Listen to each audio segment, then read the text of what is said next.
Skipping. Urgent message. Rising sign, what's the kind? I guess you're not up and at 'em yet. This is me. And they call me to get the message. Alright? Thanks. Bye. Skipping. Urgent message. Trying to get a line to call you. It's been, so problematic for some reason tonight. I can't get a dial tone to call you.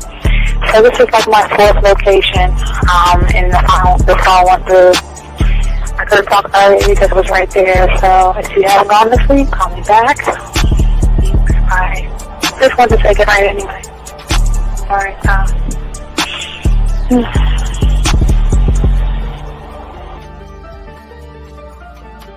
Urgent message.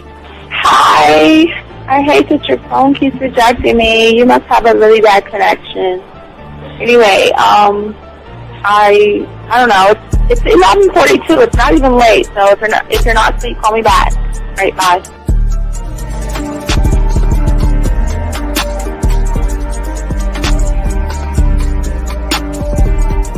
Skipping. Urgent message. This is Bree. Please give me a call when you get this message. It's just not even about being negative right now. It's about sorting out some very serious feelings that I had for you, and not being able to reach out and touch you and talk to you when I think it's necessary, when I deem it, emotionally necessary to talk. Not being able to do those things, I was not ready to subject myself to that type of, and I was not able to endure it. And I think the way you're responding is just making it even worse for me. So I need to talk to you with regards to that, and just, maybe the talk you suppose that we should be having, that needs to take place then, obviously. I don't know. Your reaction to everything is really disappointing. And I need to talk to you. So call me and don't be acting like that towards me. That's probably the situation, how you normally deal with it, but that's just not going to work. So formulate your thoughts, processing and all that, whatever you need to do, and call me because I want to talk to you. I'm so falling in love, and it's not a good thing because I know that this is ultimately not going to end. It's not going to happen. So I need to talk that through with you. I need to express that to you, okay? And if I haven't said enough already, that's just where I am. So that you know. Bye. To say thank you for letting me have a couple of days to actually think about what freaking happened the other night. Anyway, it was so funny how I had my whole mind made up on, let me leave your ass alone. I just felt like you was trouble. And it's so interesting how vibe is because I was right, I ain't gonna lie, I do have questions. I'm like, how do you do that? Who taught you that? Are you a goddamn professional? So on a real note, that was amazing. It was totally, perfect. If I were to vision what I want my man to be sexually, you would be that person, hands down. Am I mad at you? Hell yeah, because you know that you got those skills. So for you to do that to me, that was not nice at all. Because I was getting to know you in a whole different way, and it was cool too. That other way was also nice, So I don't know. It makes me more curious about who you are and what you're really about. I won't lie, But again, I keep feeling that vibe of how you gonna do me like that? That is not nice. So you definitely, at some point, will have to give me that explanation because I'm just real curious. But that's it. I'm not, in any way needing anything else. I think I'm okay. I'm staying away from you. I'm still gonna stick to that one. But I definitely want to know. I'm dude, are you on TV? Robert Frank and you're listening to the ManMindset.com Dating Help for Men with your host, Steve the Dean Williams. I'm Tyrone, and you're listening to the ManMindset.com Dating Help for Men with your host, Steve Dean Williams. So get on board, long dick style. This is Debo. Steve the Dean Williams. Give me your chain, punk. Yeah, sleep with your lights on. I still got the bicycle. Much love, Steve. Do what you do. God bless. Yo, cupcakes. This is C.T. Fletcher, and you're listening to the Man Mindset Dating Show for Men with your host, Steve the Dean Williams. The following program is rated MAN. It contains real game, learning your value as a man, original ways to have her face in the pillow and her ass up in the air. I'm talking her knees pushed so far back, it's touching her shoulders. Touching her without touching her. Having a woman respecting your every move. Buying you gifts. Cooking and cleaning with a smile. And knowing her place at the table. So, for all you human males, cupcakes, surface dwellers, and grass-eating lions, your discretion is advised. Meaning, if you don't like the truth, then go find a show that helps you cuddle, complain, and cry about women. Just get the fuck out of here. Yo, listen up, young player. Steve's got the remedy. For all your dating questions, the game will set you free. Hey, you wanna know about the game, you wanna be in the know. Yeah, yeah, teaching you life as a man, help you to stick to the code. Yeah, yeah, and we just keeping it real. Pulling these women is really a skill. Know how to talk and know how to move. Leveling up and we help you improve. You got the number, you look like a player, you seeing the success. Hey, closing the deal, that's really major, but what do you do next? Hey, we here to help, no need to worry, little homie, so don't stress. Helping with life, more than tips and giving advice. I know you gon' like. It's time for your elevation. When it come to love and dating, we got the keys, let's get you rolling. It ain't no need for waiting.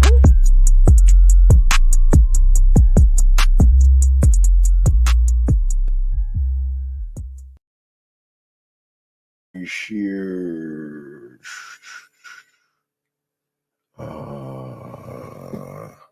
Let's start with this one. It's been a while.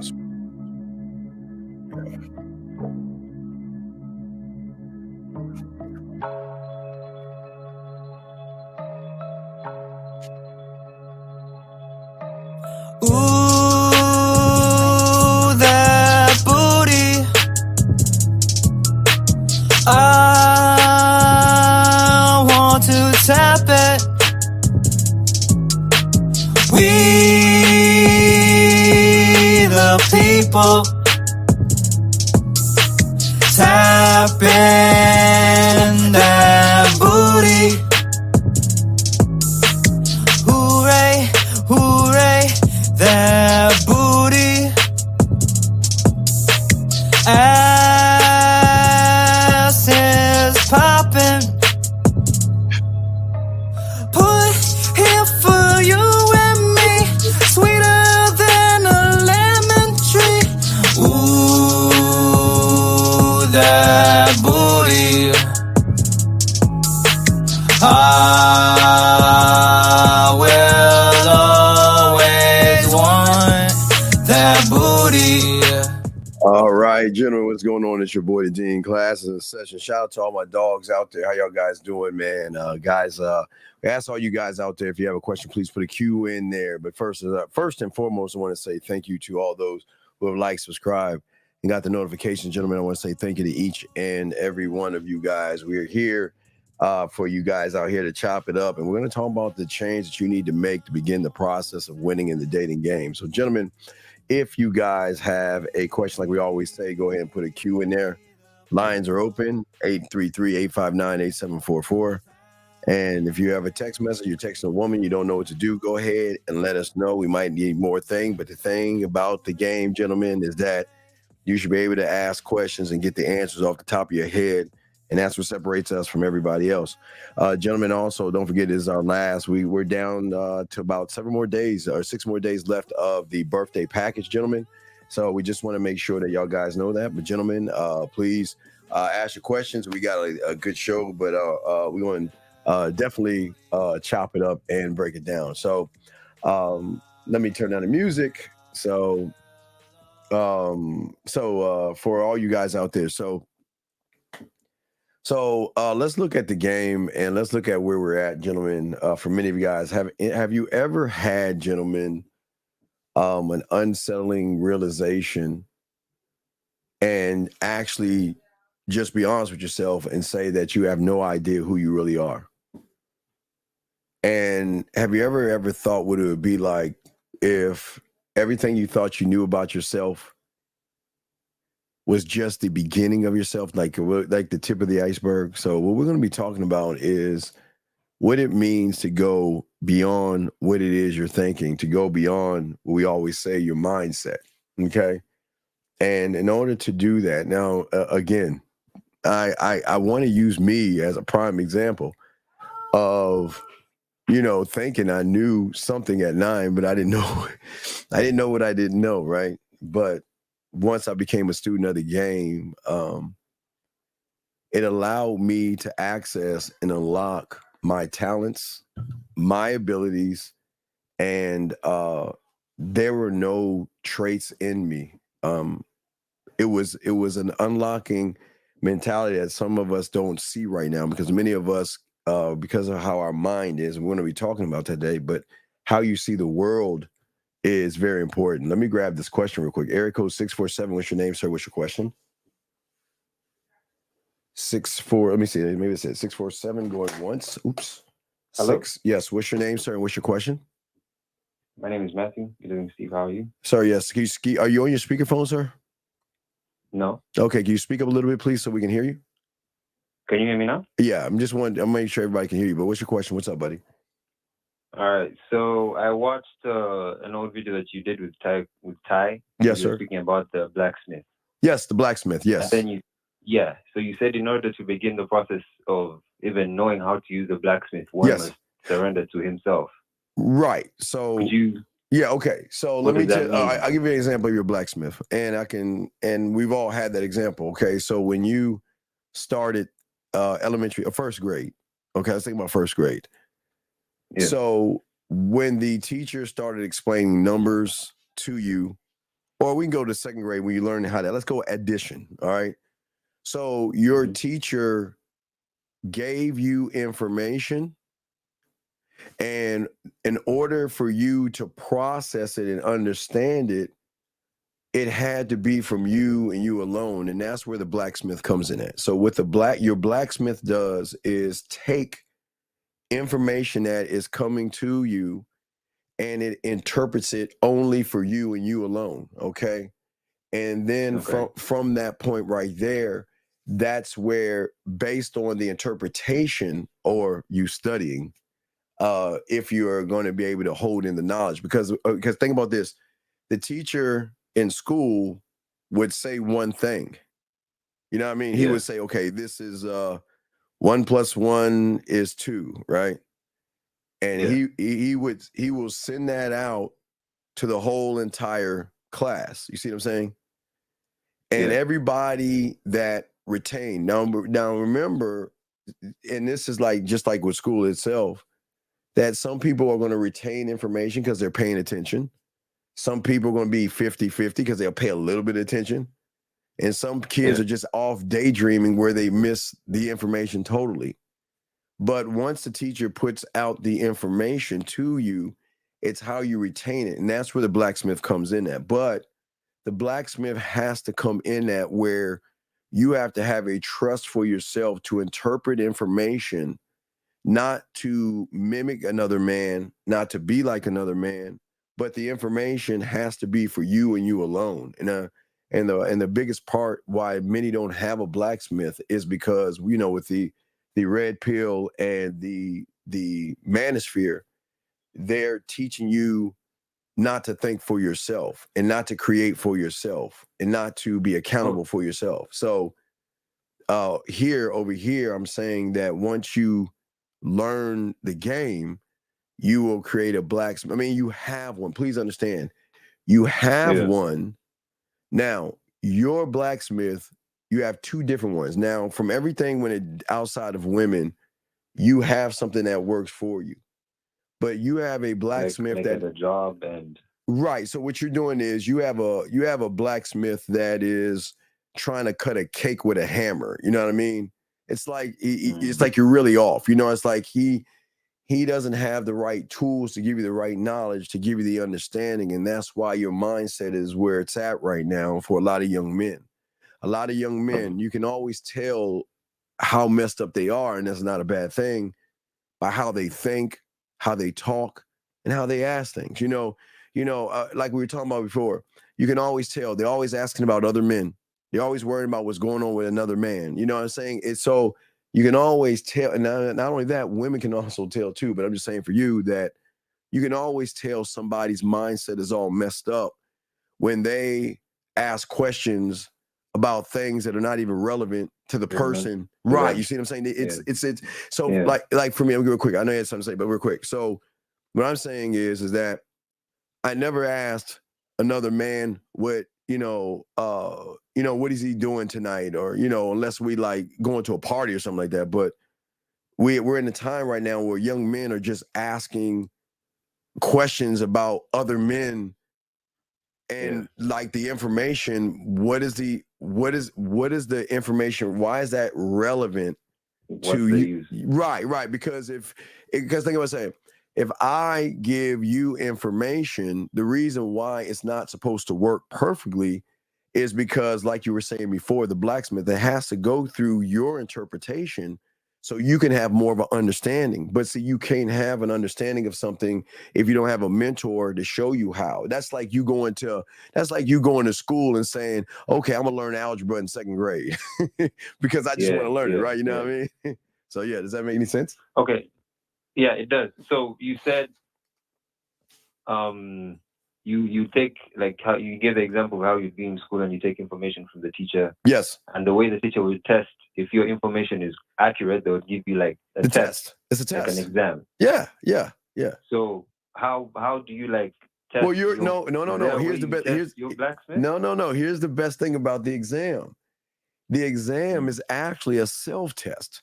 See, you don't have. See, I'm not grading you. I'm not here to be a teacher. See, we're not talking. Okay, we've got to separate, and I try to book smart from street game. Okay, I understand the mentality I was just talking about is actually book smarts, just to have you an idea of that. But street game is the test is doing the thing that you have learned to go out there and actually do it, and then come back to the teacher and say, okay, you said do this, I did that, this is what happened, why did this happen? But then the mentor will say to you, it's not just the why it happened, because that's more the I do. You're looking at the why from outside of you. So that's why, see, do you ever notice when people call into the show and they start talking, like they say, well, I text a woman, and I always stop and I say, well, what did you say? Because they're not looking at it the right way. They're looking at it from an I do. They're looking at a end result. Well, this one. Okay, I was talking to this. Okay, Steve, I have a situation.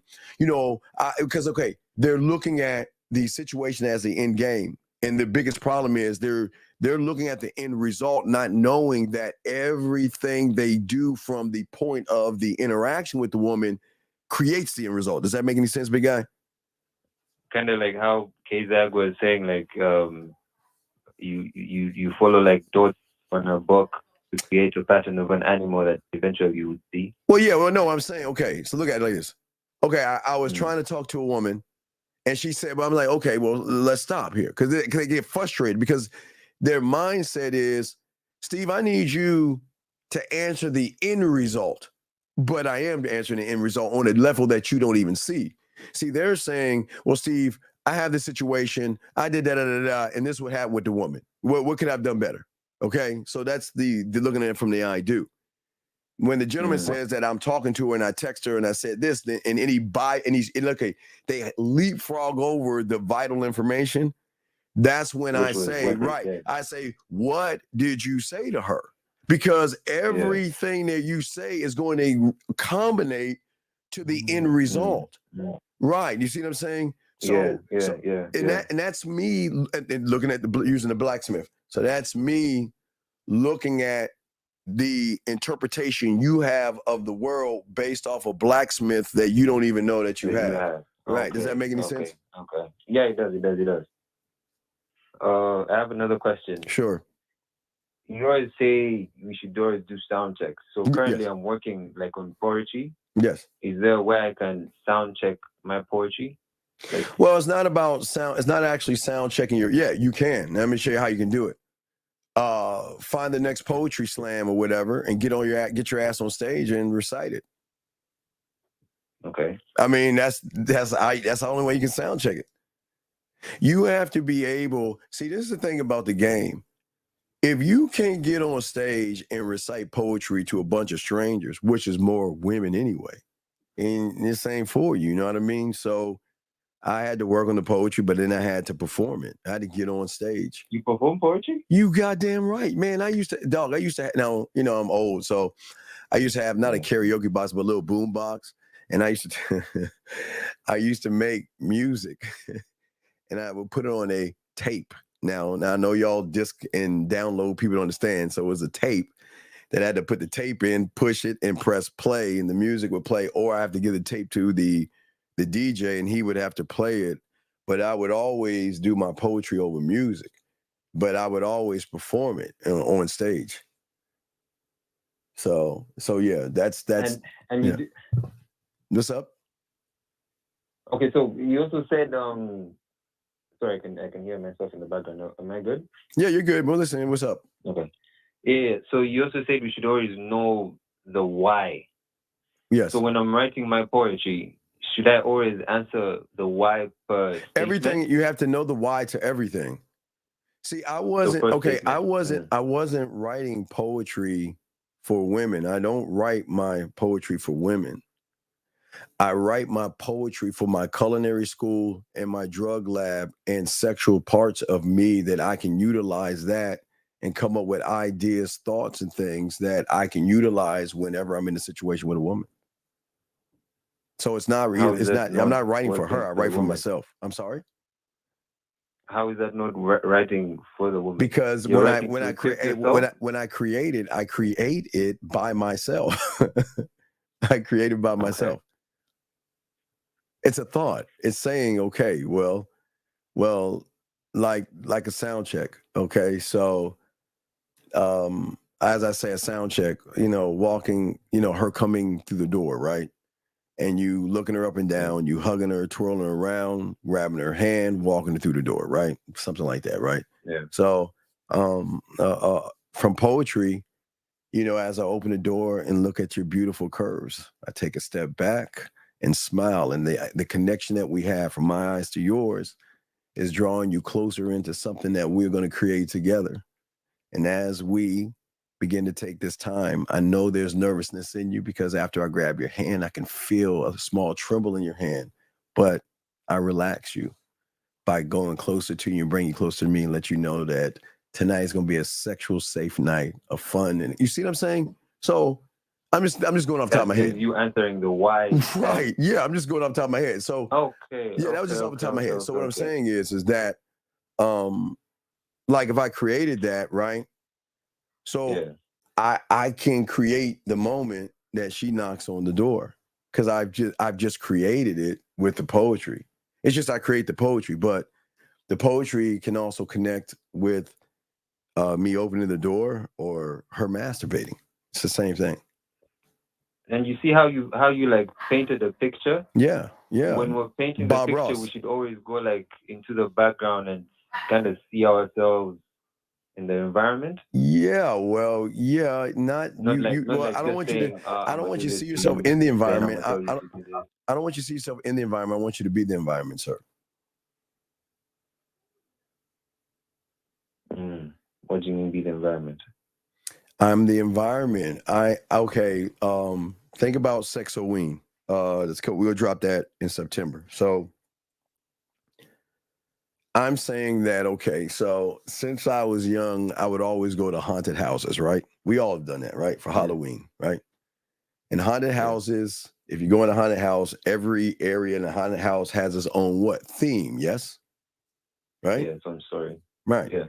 So, this is how my mind works. So I'm saying, okay, now for all my master the bedroom guys, I'm like, okay, what is a perfect way to master the bedroom Halloween to where if I do this thing to her, she'll always when the moment she sees a pumpkin like October 1st, the moment she sees a Halloween commercial, Halloween ad, candy apples or anything, she'll think of me, right? That was the mindset.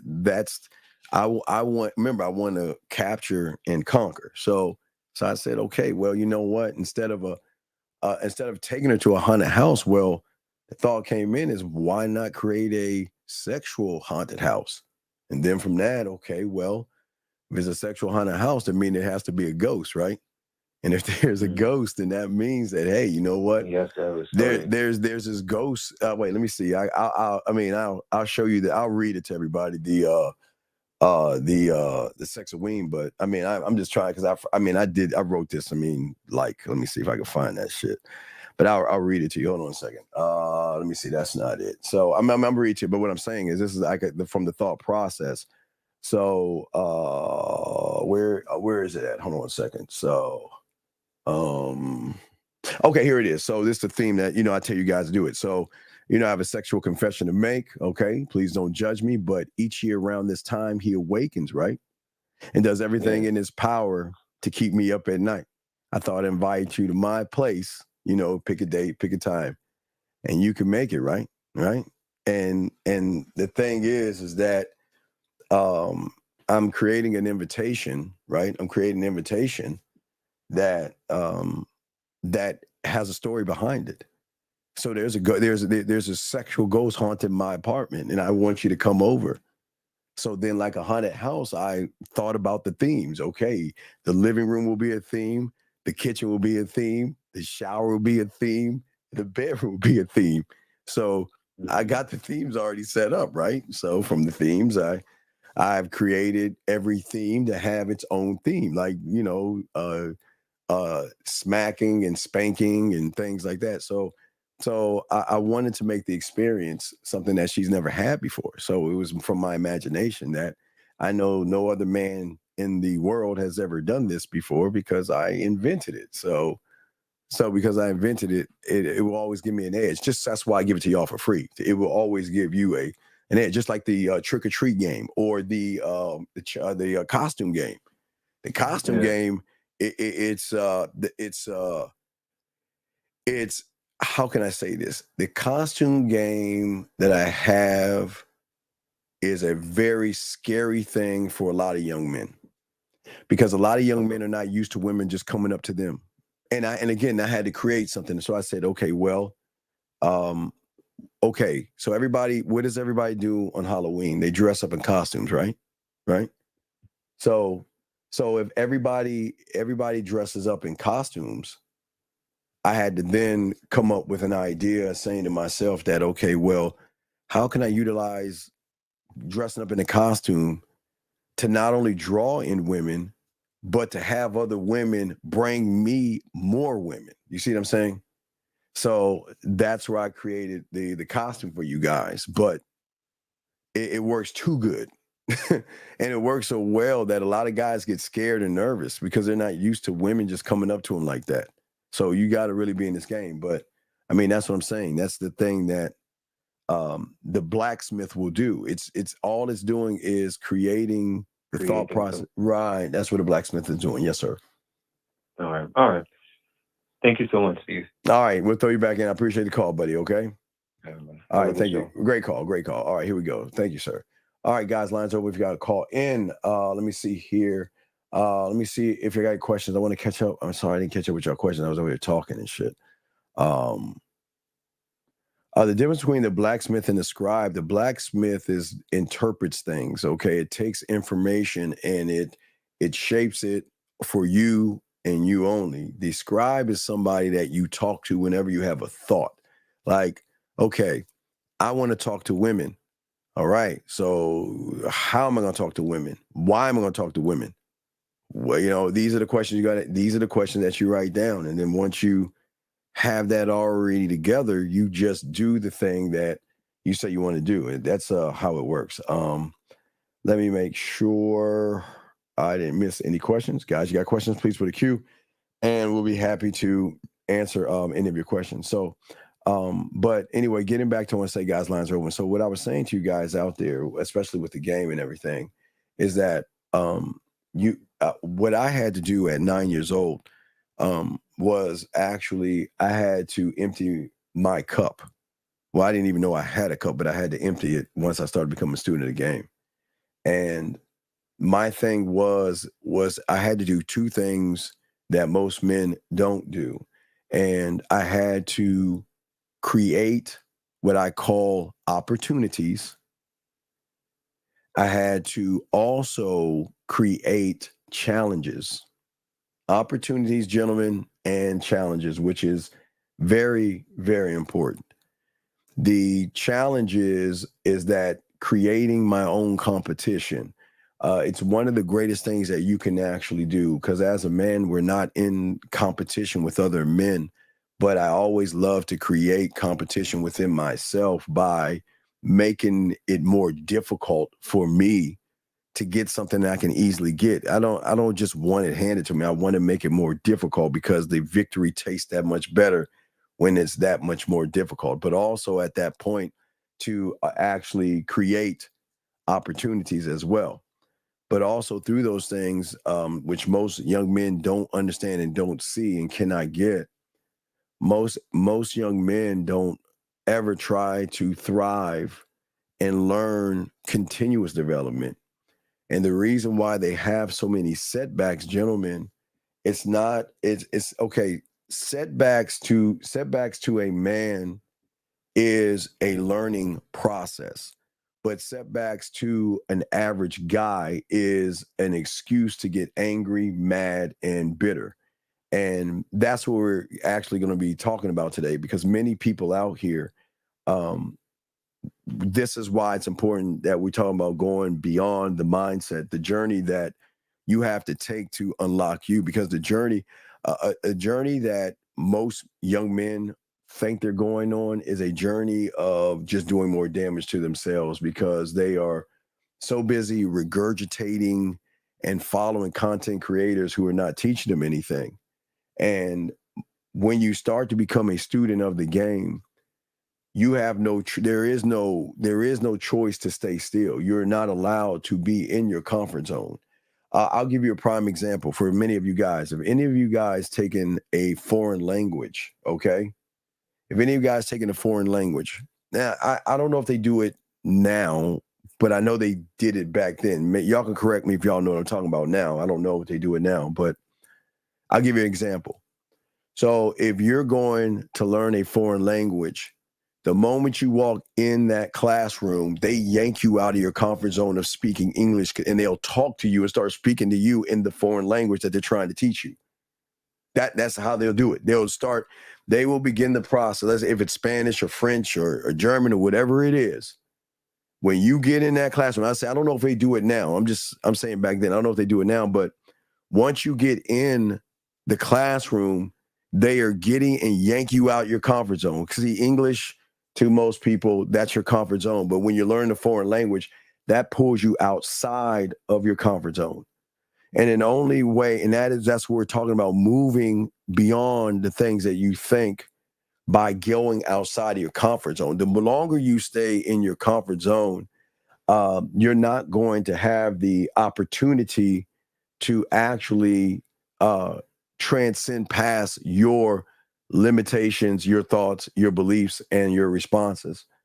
Because in order to do this, just like the game, we were never allowed to stay in the comfort. There was no, if there was an opportunity and you didn't take it, the mentor's not fucking with you. If you're making an excuse, they ain't fucking with you. The expectation is that the moment you become a student is the moment that you have to say actually goodbye to what you actually are, because the person that's always been holding you back, the person that is holding you down, you had to step outside of that, okay? And what it began to do is it began to show all you young, well, those that are in the game, to access a deeper, more authentic, gentlemen, level of existence where you're no longer confined by the thoughts that you have and the limitations that you have. And this was so critical for anybody being a student of the game. It's a very, very deep thing. Let me grab this call. Area code 636, sir. What's your name and what's your question, sir? Hey, my name's Steve. I had a quick question about your Halloween game. Did you take that down off of your website? Sir, I told you that comes up September 15th, sir. September 15th. Oh, okay. And one more question. I mean, I think that was like a 10 out of 10, the Halloween game. What other product would you say that you have that's similar to that? What are you talking about? Like I don't understand. Similar to what? What are you talking about, sir? I mean, just like the genius behind it. Well, it's not the genius. Well, the genius behind it is what you're learning right now. If you actually pay attention, dog, you're not.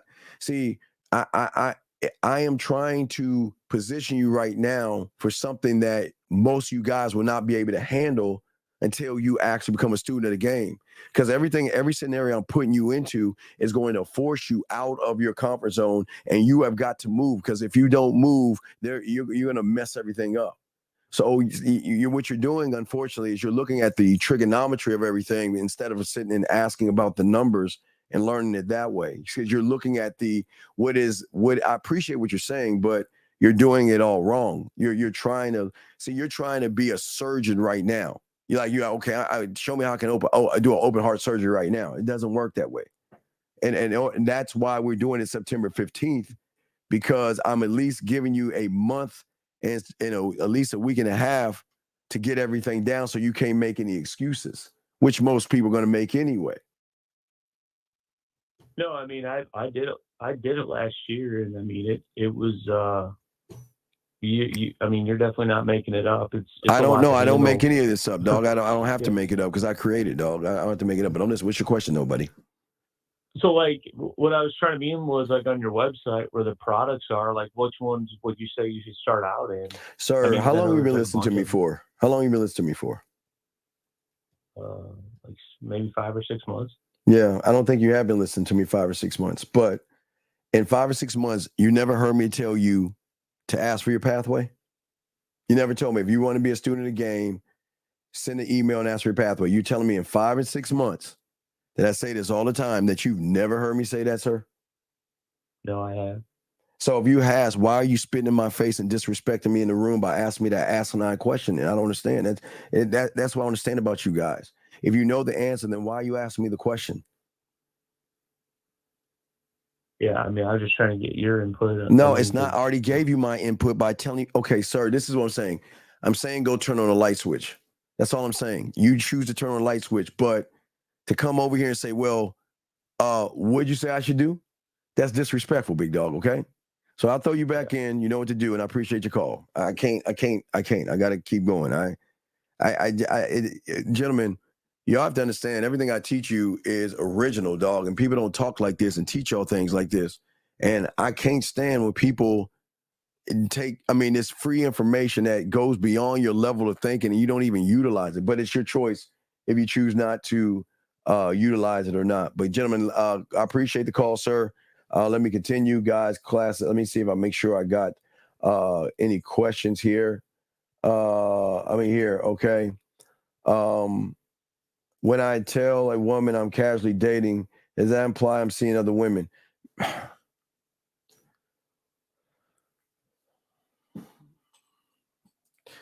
Anyway, like I was saying before, all you guys out there. So as I was saying, as a young man, I had to actually learn how to step out of my comfort zone because it involved me to actually push myself. And this is what we always say to all you young men out here. And I guess one of the greatest problems that many of you have is that you are not able to push yourself. I know you feel like you can do it. It would have already been done, but you cannot do it.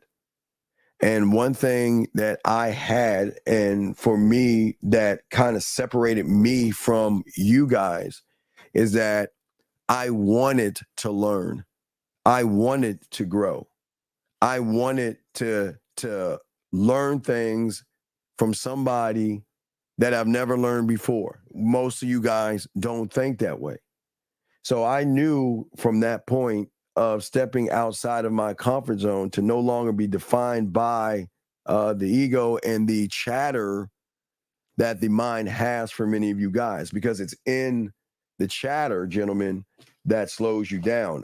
I guess, hey, guys, I can go to the board on this one. Let me go to the board on this one, gentlemen, and give you guys an example. Give me a second here. Guys, lines are open if you have a question.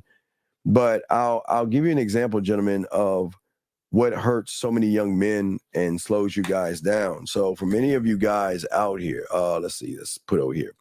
So for many of you guys out here, okay, we'll say your starting point. Let's say this is your starting point right here. This would be your starting point. Okay. So most of you guys want to get to, I guess, here. Okay. So we would say from A to B. Okay. You want to get from point A. That means I want to do something to get something, which means I want to get over my fears. I want to get over my anxieties. I want to get over all these things, whatever it is you, let me move this over here. Sorry. Whatever it is you want to get over. But what happens is there is another part of you. Okay. Now, the part of you that says I want to get from the A to B is what we call on paper. This is the fantasy. This is the lie. This is what you lie to yourself to say I want to be. But at the end of the day, underneath that, gentlemen, most of you guys underneath the surface are the only reason that you are holding this back. You're holding yourself back from going from that A to B because you really don't believe in yourself. So this is why we keep telling a lot of young men out there where they go wrong. They sit around and they always have it on paper. You know, I want to be better. I want to get confidence. I want to learn this. I want to learn that. But they know that they can't do it themselves. But then when they have the opportunity, okay, when they let me say put it over here. So when they have the opportunity to learn from somebody to get them to that point, okay, all right, what they will do, and they don't even realize it, they will fight the person as well. The mind will fight the person as well, saying that, you know what? They'll say, well, who are you? They'll say, well, you got to prove yourself to me. Why should I listen to you? Show me your receipts, right? Right? But then they will go on YouTube. They will go on YouTube and worship. Now that YouTube will act like a B, but it's not actually a B, but they will go on YouTube because the YouTube is saying that, you know what, everything is comfortable here, everything is cozy, and everything that you do is a deep straight line. So for a lot of young men, they want to get from the A to the B, but they'll never get anywhere close to the B based off of their interpretation of how they not only see the world, but how they see themselves. And this is why many young men, this is why we tell you, a lot of young men will ask questions about things that have nothing to do with anything. A lot of guys will ask questions about other men. I mean, we've seen it time and time again. But what they don't understand is that the thing about the game, gentlemen, is that you, just like the English, the language class, learning French or German or Spanish, whatever foreign language you want to learn, just like the game, it is actually transcending you past your limitations. It is past your thoughts, past any beliefs, and past any, which is very important, condition responses. And the game is always going to ask of you more than you ask of yourself. Because just like the game and your mentor that you don't see, we have to ask more of you because we see more in you than you actually see in yourself. And that's no matter if it's a coach, a teacher, or anybody like that. Those who are in a power position of teaching you can always see more than what you can actually see. But they're not trying to say or force you to see it my way. I've got to allow you to be a student to access the information on a deeper, authentic level, where then you're no longer confined by those things. And I think that's where some of the problems so many young men have today, because most people don't understand the importance of actually connecting with oneself. Because once you become a student of the game, and this is where a lot of young men go wrong. I think 50 said it best, you either have it or you don't, and you guys don't have it. And every time you lie to yourself and think you have it, you're doing more damage to yourself, because you're saying that, well, I'm half a surgeon. I'm half a surgeon. I'm half a pilot. I'm half a lawyer. I'm half a doctor, whatever. And most of y'all guys don't understand. But as a student of the game, you have to come in, I am nothing right now. And when you are able to be honest with yourself and actually learn the right way, the game is going to allow you to gain more control over the thing that has control on you right now, and that is being emotional. Emotional impulses, emotional desires give you more control. The more control that you are in with those two things, the more you control yourself. The more you control yourself, that you will start to see the world in a new perspective. It's really, most people don't understand. I'm not trying to like get into like mystical realities or anything like that, but your reality is not the end result of reality. Your reality right now is that off of an individual who doesn't believe in itself. So it's a broken reality. But the game transcends the mindset that you have right now. And it will force you to be the one thing that you have always been afraid to be, because maybe it started in high school or elementary, and that is being authentic. No longer, it's like you're free. You no longer do you have the chains. No longer are you trapped in what they call social expectations of interpretations of what women have. Because if you notice, most guys today, what do they say? Well, it's not fair. She wants a guy to do this, and she says I want a guy to do that. But when you have game, you actually really don't care, gentlemen. But what I'm saying to all you guys out there, when you begin to implement and start to actually learn the authentic side of you, you're going to start to move past social expectations. And what are the social expectations, especially when dating? You got to take her to dinner, the fuck out of here. You got to buy her a drink.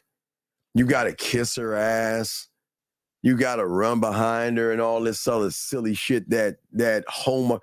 You understand that Hallmark and the Bears cornered the market to utilize sex to weak individuals to force them to spend money on something they should be getting for free. Like, you got to spend money on Valentine's Day to get some pussy. You should be getting that shit for free, but that's here nor there.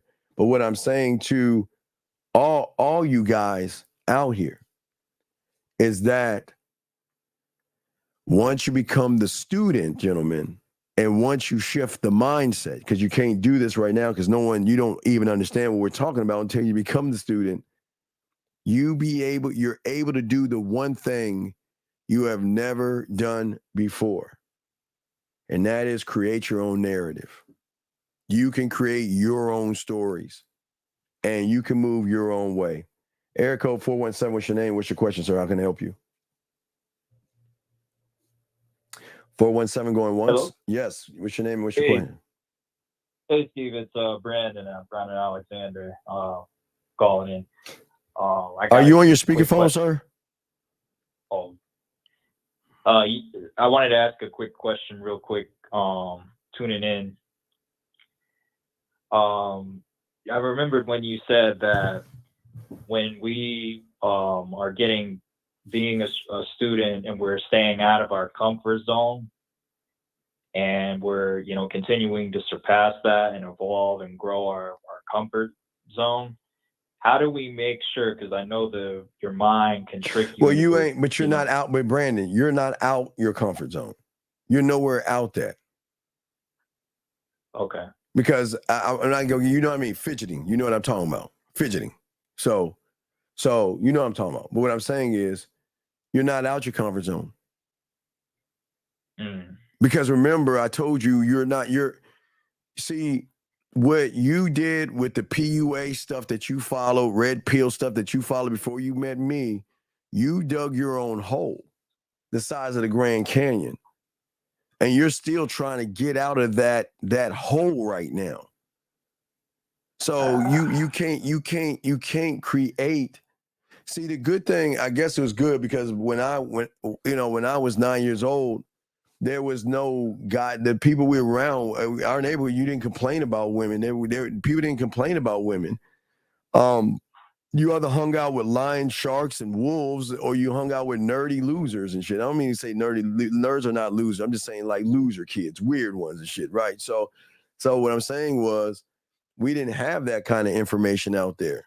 But once the internet opened its doors, it opened its doors for anybody to tell anybody anything, and only a fool would listen to a fool talking. So you, unfortunately, were listening to people telling you mythical things. Yeah. No, we're not wrong about that. I mean, some of the stuff they, mentioned, I mean, anyways, I was gonna. But you're asking about your comments. I don't understand what you mean by that. Well, what I meant was like, as you grow, how do you make sure you don't get complacent? Like, where you're tricked. Wait, how do you, okay, wait a second. How does that even happen? What do you mean complain? Okay, wait. So if I get a sip of me and realize that I'm just beginning me, how can I be complacent knowing that I'm infinite in learning me? Why would I be complacent knowing that I can be a badder person tomorrow than I am today? So why would one become complacent? See, that's what I'm saying. See, this is what you're not understanding. And I appreciate the call, Brandon, but listen to what you're saying. This is why your growth is so stagnant, because listen to the language, complacent. When did we ever use that word complacent? When did we ever use that word being lazy? When do we ever say never evolve? I mean, when did we start talking that way?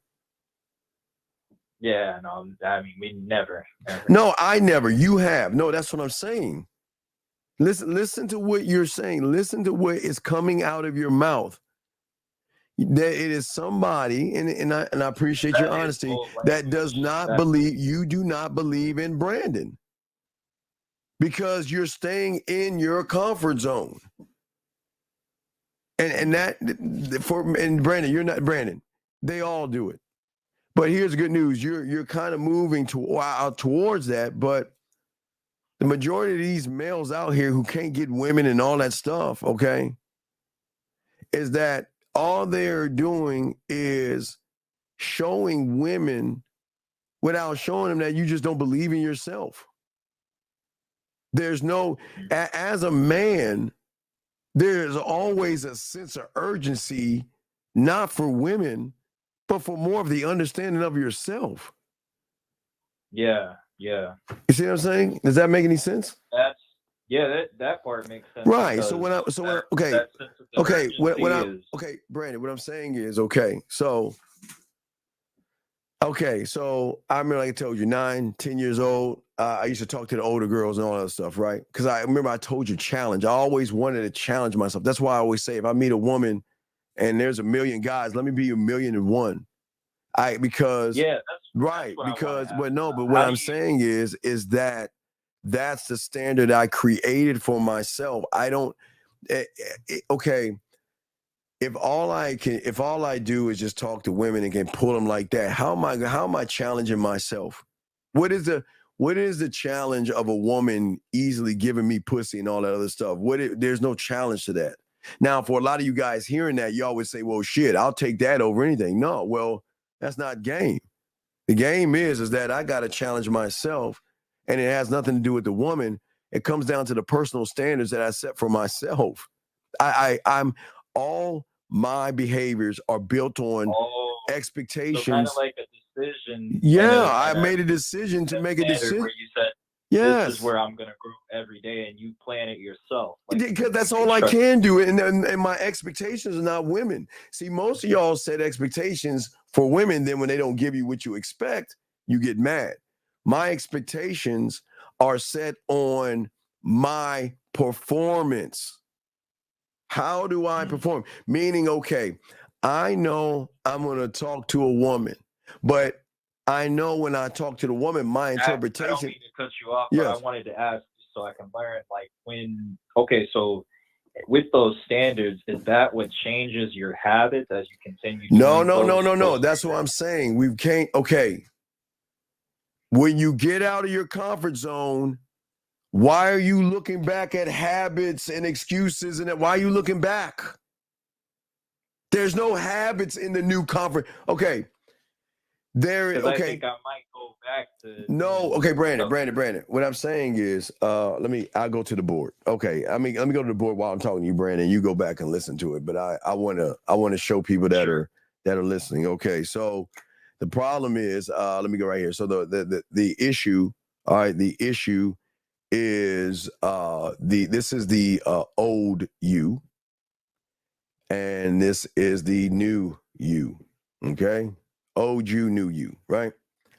What I'm saying is that I'm trying to move you out of this area of chaos, bad things. This shouldn't even be. Wait. Let me put a red circle around that shit.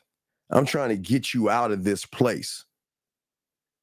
Just like I said with language, when you walk into that German or French or that Spanish class, first thing she says is hola or bonjour or guten tag. And you're like, huh? No, guten tag. That's bonjour or hola. And they're like, okay. So every time Spanish teacher hated. Now I'm just saying, Brandon, shut the fuck up and listen. I'm saying every time you went in the classroom, she's forcing you out of your comfort zone of speaking English. That's the place you go to. So what she's saying is the language that I am going to show you is going to get you outside of there. And if you go back to that language and talk to me in English, you're going to get a ding or a negative point or something, because you're not allowed to go back to English. When you get into my class, I'm going to teach you and talk to you in Spanish, and that's all. That's how we're going to do things. You see what I'm saying? So what I'm saying to you is that you just said go back to habits, right? I'm saying stop going back to old habits and create new habits. You can't take poison from or the virus that you are right now and bring that virus over to the new your new motherboard, your new mindset, because you will corrupt it. Does that make any sense? Yeah, that makes sense. Right. And what I'm saying is that the way you're talking right now is that you want to have one, you want like hokey pokey this. You want 1 foot outside the comfort zone. but you want to be easily to run back to it when shit doesn't go right. And what do I always tell you? As a man, you burn the ships, you burn the bridge, and you cut down the net and walk that tightrope on that skyscraper with nothing underneath you, because you have to believe in yourself. It's the one thing that you can't do right now because no one's ever told you you're allowed to believe in yourself. I mean, people will tell you things, but they never told you that you can believe in yourself. But I'm not talking about who you are right now, Brandon. I'm talking about what I know you can be. I'm already to the point I know where you can be. I'm just trying to give you a greater clarity. And I'm trying to take all that noise that you have in your head right now, okay? So you can clear the fog out, see things more clearly, so you can make decisions, outcome decisions, and not desired outcome decisions that you guys are right now. All you want, your desired outcome is pussy, which is fine. But if that's the desired outcome, you will always be a bitch to the woman. But when you are the outcome, it is based off of your wisdom and your insight, rather than what you are right now is fear and anxiety. Does that make any sense? Yes. To continue to tie into that, so like not even just with standards, but as we're learning and attending, it's like, okay, this is obviously that's the same thing as emptying your cup. So you're not like, you're making sure nothing else is, no drop of poison is in the bottom of that cup. There is, okay, there is no poison if you're in an area where there is no poison. The only way you think of poison is staying with, okay. No, the game is beautiful. The game is so beautiful because it's simplistic. It's not complicated. It's so simplistic that it shows you what you are. But it's just simple. There is no poison in the new you unless you bring the poison over from the old you. There is no poison. There is no negative thoughts. There is no low self-worth and, oh my God, would she like me? And what do I say to her? And I'm worried because you have and begin to have this thing called inner peace, and that moves beyond things. And then there is no stress. You understand when a woman sees a man that doesn't stress on her, it changes everything versus what she's used to? Okay. You walk into a club, a woman sees you, and she knows the moment you recognize she's seeing you, she already knows you're stressed the fuck out. You want to know why? Because a real motherfucker is going to go right over to her. But every other guy is going to look at her like she's a caged animal in the zoo, just looking at her, showing that I am nervous and stressed out, and I'm waiting for this weird mythical thing called the right time. I'm waiting for the right time to go over there. I'm waiting for this right moment. And there is no right moment. So as a man, when she sees us and I lock into her, when I lock into her, I'm making my move. I'm locking into her saying today, she just won the lottery. She became a contestant of the Williams lottery.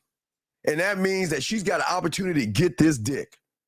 And people think I'm crazy saying that, but who doesn't say that? Oh, I'm sorry. Y'all don't talk that way, but we talk that way because in our reality, in our world, we are the opportunity. In your reality, in your world, look how beautiful she is. Oh my God, look at her ass. Look at her titties. Oh, what can I do to get her pussy? Oh my God, what do I say to her? Oh, I'm going to walk over there. Is she going to like me? Does she have other guys? What if she says no? Do you see what I'm saying? We don't do that because we move beyond what we are to create what we need to be for ourselves, and we're no longer distracted. There's no distractions. The only distraction, you ready for this, is what the fuck do I want to make her do? So I'm distracted, Brandon, by, do I want to make her laugh right now? Do I want to make her smile right now? Do I want to make her think right now? Do I want to make her blush right now? Do I want to make her do a combination? That's the distraction. What do I want to make her do? Versus, oh my God, is she going to give me a chance? Is she going to give me an opportunity? Does that make any sense? Yeah, that makes sense. So like embracing the uncomfortable, but having self-trust, right? Like you're teaching us to have self-trust. Well, yeah, because what you're doing is you're observing your thoughts without getting caught up in them. See, you're caught up in the thought process. So you're okay.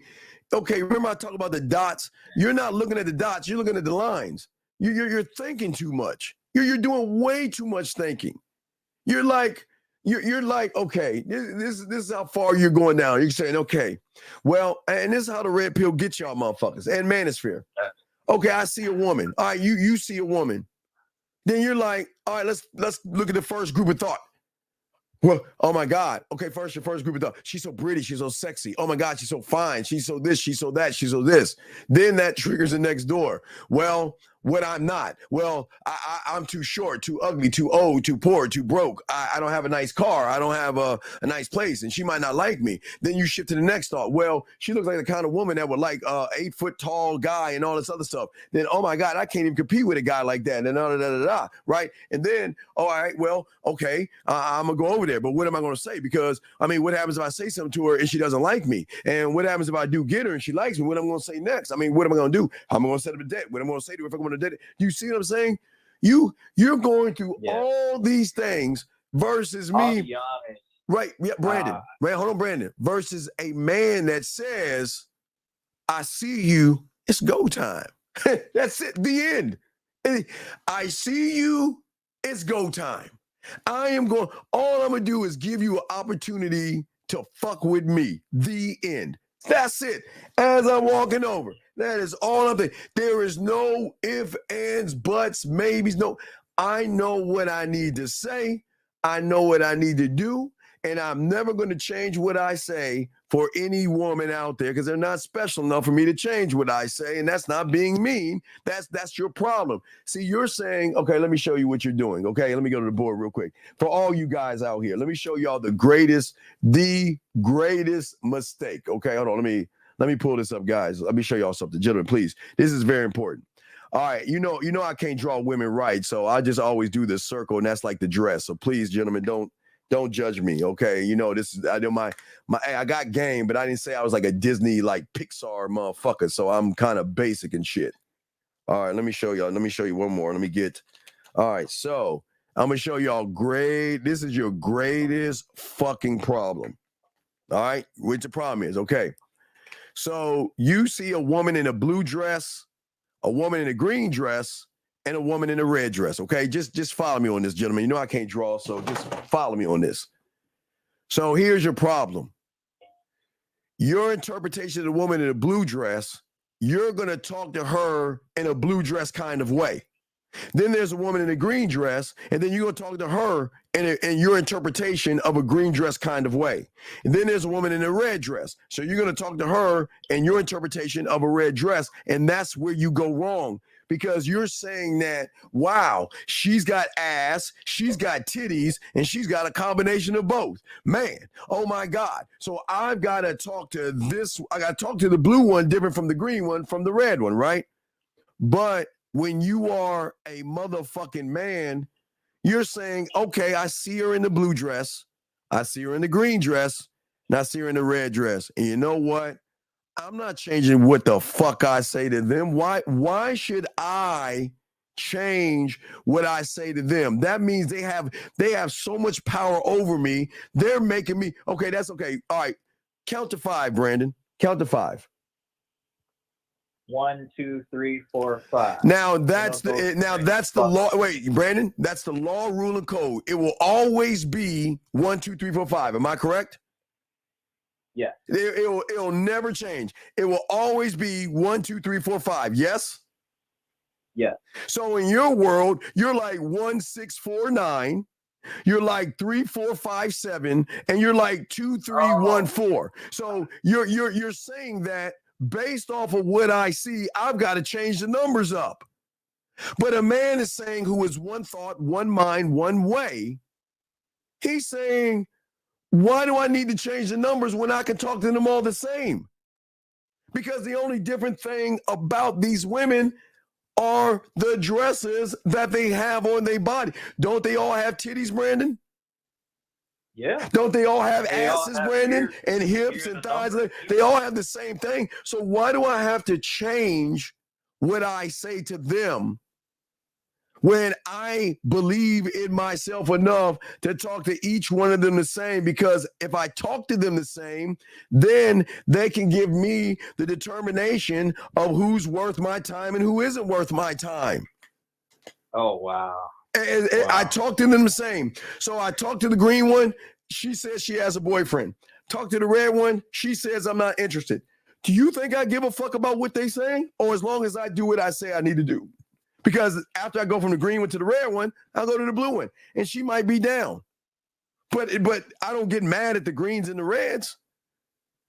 All I did was give them the opportunity to get on my dick. And I know I'm serious. I'm dead ass serious. That's all I did. Yeah, I mean, the way they've trained me to think about that, like No, stop. Because again, I don't like the red pill manosphere, but I will not allow you to say the way they train me. No, it is you allowed them to train you because you were at the time, and it's all love. You were gullible and naive because you didn't take a moment to ask yourself, why are they giving me all? Why are they bitching, whining, moaning, complaining, showing me ways to lie, manipulate, beat around the bush, and get women for pussy? Okay, sign me up. That's not the game. I'm saying, Brandon, that I am the opportunity. And what I'm saying to you is that one day, Brandon, something is going to switch in you. But in order for it to switch in you, you must bend and break the algorithm and the reality that you are in right now. Because the reality and the algorithm that you are running off of is the thing that's keeping you on the plantation, brother. Does that make any sense?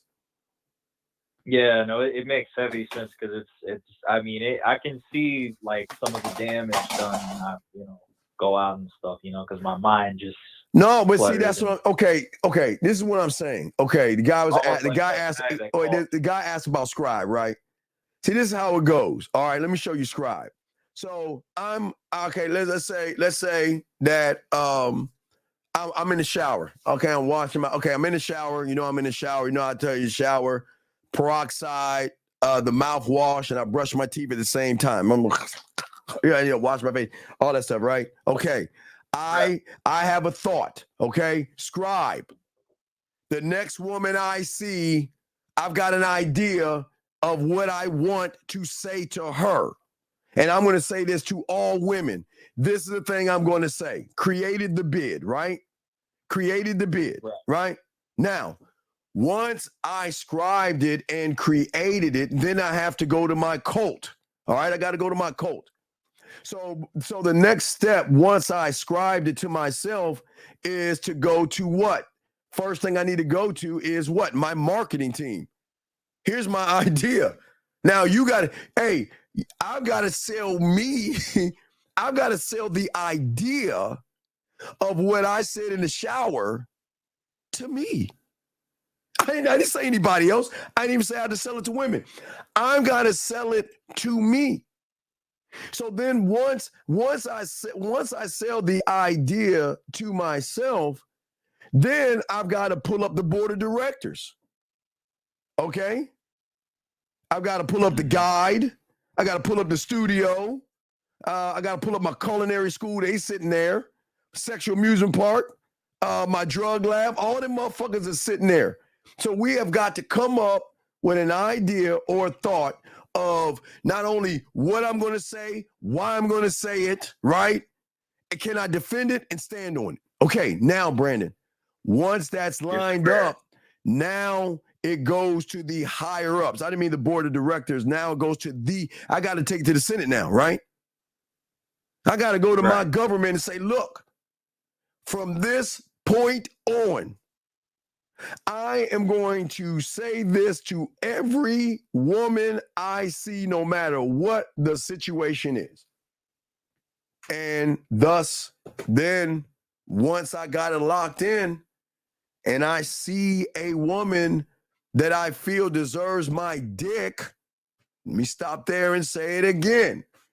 When I see a woman that deserves my attention, when I see a woman that deserves my time, I'm not saying she can or she should deserve my time, has the opportunity, to deserve my attention, my time, my respect, and my dick, then I am going to give her the opportunity to be with me.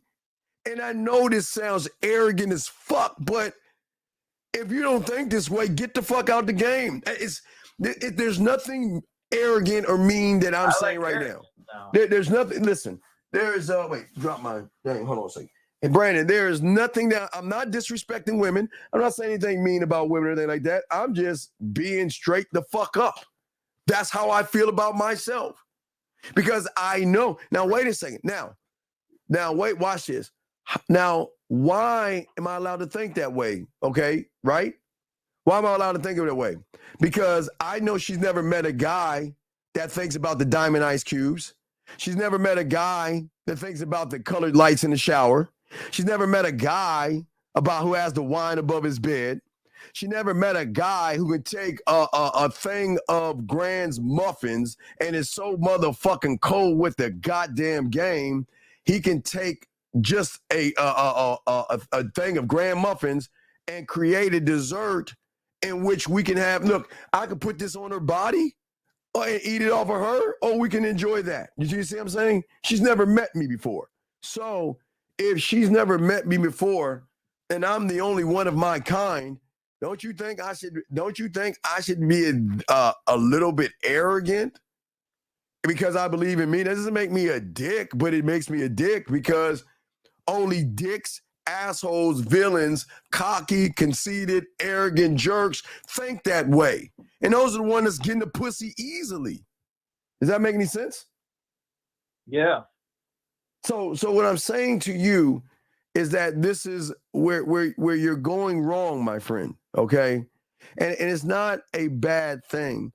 It's just that right now I'm trying to show you a new profound concept called you.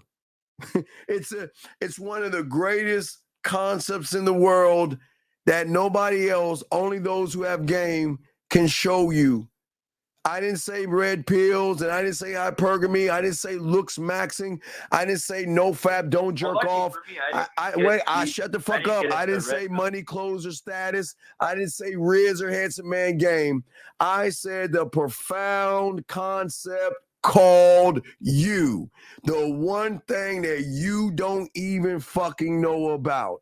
And when you learn this concept, it transcends your boundaries, your thoughts, and guess what? It will create game-driven desires to want to learn myself to a point that any woman I walk up to, baby, I'm making your day. Baby, I'm the opportunity. What are you going to do to get on this dick? What are you going to do to be worth my time? Because, baby, listen, I don't need you like you need me. Because I know some things that you don't even know. So I'm going to give you the free opportunity to make a choice. You can say no and lose out on a man that's going to make you come in ways that you can never imagine. Or, hey, or just do this, the basic thing. Go in the drawer, play with your pussy. Go find a guy that's gonna hump on you a little bit, come on you and roll. If you want that, go ahead. But if you want the top of the top, no, I'm dead ass serious. If you want the top of the top, then you need to understand that you are in front of a motherfucking man that is dominated by himself. I'm not trying to dominate you. I'm trying to free you. But only way I can free you is by being straight up honest with you. I don't need to fuck you to get your pussy. And I'm not being, that's not being a dick. But you know, Brandon, you know how we are, just keeping it a buck. I'm not saying this to hype anybody up. I'm saying that the mind, your higher mind and your thinking of going towards your core changes everything. It changes. Listen, you're no longer limited There's no limitations. Nothing confines you anymore. You get to become powerful. You get to operate within what you know, what you can create, and what you can discover that she doesn't know. There's no more past experiences. There's no more learned behaviors. There's no more social conditioning, because you're tapping into a source that says, if you tap into me, I'm going to show you things that you don't even know about yourself. And the more you know about yourself, listen, the more arrogant you can be. And guys, they love to hate to love us arrogant motherfuckers. They can't stand that let's think about the power. Remember, I used to do this in the 90s. I used to hold up a quarter. I wish I had a quarter. I showed you guys. Take the power out of that pussy, and she's powerless. So what do? We take okay, you know, all women, they say this. I'm telling you, all women can say this. Okay, you know what? You know what they say? My pussy's the bomb. Everybody wants my pussy. Everybody wants to fuck me. And guess what, Brandon? That's absolutely true. To them bitch ass suckers. Your pussy means nothing. Your pussy means nothing to me. It doesn't move me or sway me, because I don't need your pussy. Watch this, Brandon. As much as you need this dick. Because what comes with this dick is showing you another side of you that you don't even know. You only know yourself from the conscious and subconscious level. You don't know about the emotion that we're going to tap into. You don't know the unrecognizable version that I'm going to show you. You don't know how I'm going to elevate your mind, your body, your sexual experiences in ways that you've never even thought of before. So why in the fuck am I running behind your pussy when you should be running behind this dick? And I'm not saying, listen, I'm not saying this, Brandon, because I'm arrogant. That's just how I feel, because I know who the fuck I am. Because my mindset and the game that I teach you is very powerful, because it only operates from the confines of what it knows. And all I know, Brandon, is me. That's all I know. I know me. And that's all I'm trying to get you. You see, Brandon, you don't know you. That's why you don't believe in yourself. That's why you don't operate the way I'm trying to get you to, because right now you have anxieties and fears, and you're worried about what women think about you, man. And listen, we're not mean to women. We just don't give a fuck what they think until they show us that we should. Hey, look, give me a reason to give a fuck. How about that? Give me a reason to give a fuck. Because if you don't give me a reason to give a fuck, then guess what? You're not worth my dick. You're not worth my time or my attention, and listen, this is no knock on women. I'm not listen to me, Brandon, listen to me. I'm not saying women are nobodies. Yeah, I'm not going to say nothing bad about a woman. I'm only talking about my mentality. Right now, when you meet me, you are a nothing and a nobody until I make you somebody, because the level of game that I have is going to change you into somebody else. That's why I can talk that way. But I'm not saying for you young men to go around saying that to women. I'm saying that's how I feel, because I know what I'm capable of doing. I can give her orgasms without even, Brandon, you know that. I can give her orgasms. Brandon, you know what I'm talking about. Offering the pussy, one to fuck. Yeah, hey, Brandon, you've heard. Have you not heard me turn down pussy? Have you, Brandon? Have you not heard that all right? Where they want to give me the pussy, and I say, no, I don't even want it. I don't even need. Yeah, that's what I'm saying. I choose who gets the dick. I'm not running behind no pussy. Listen, I'm only going to give you an opportunity one time to fuck up. Listen to what I'm saying. I'm going to give you an opportunity one time to fuck up, or to make a bad choice and a bad decision because you think I'm like everybody else. Because when this dick packs up and goes to the next town, I'm gone. I don't look back. I don't run by Brandon.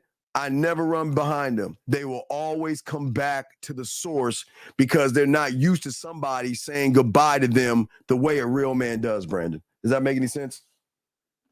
That makes sense. Okay. And Brandon, like I said before, I don't want you to think that this is not a woman bashing thing.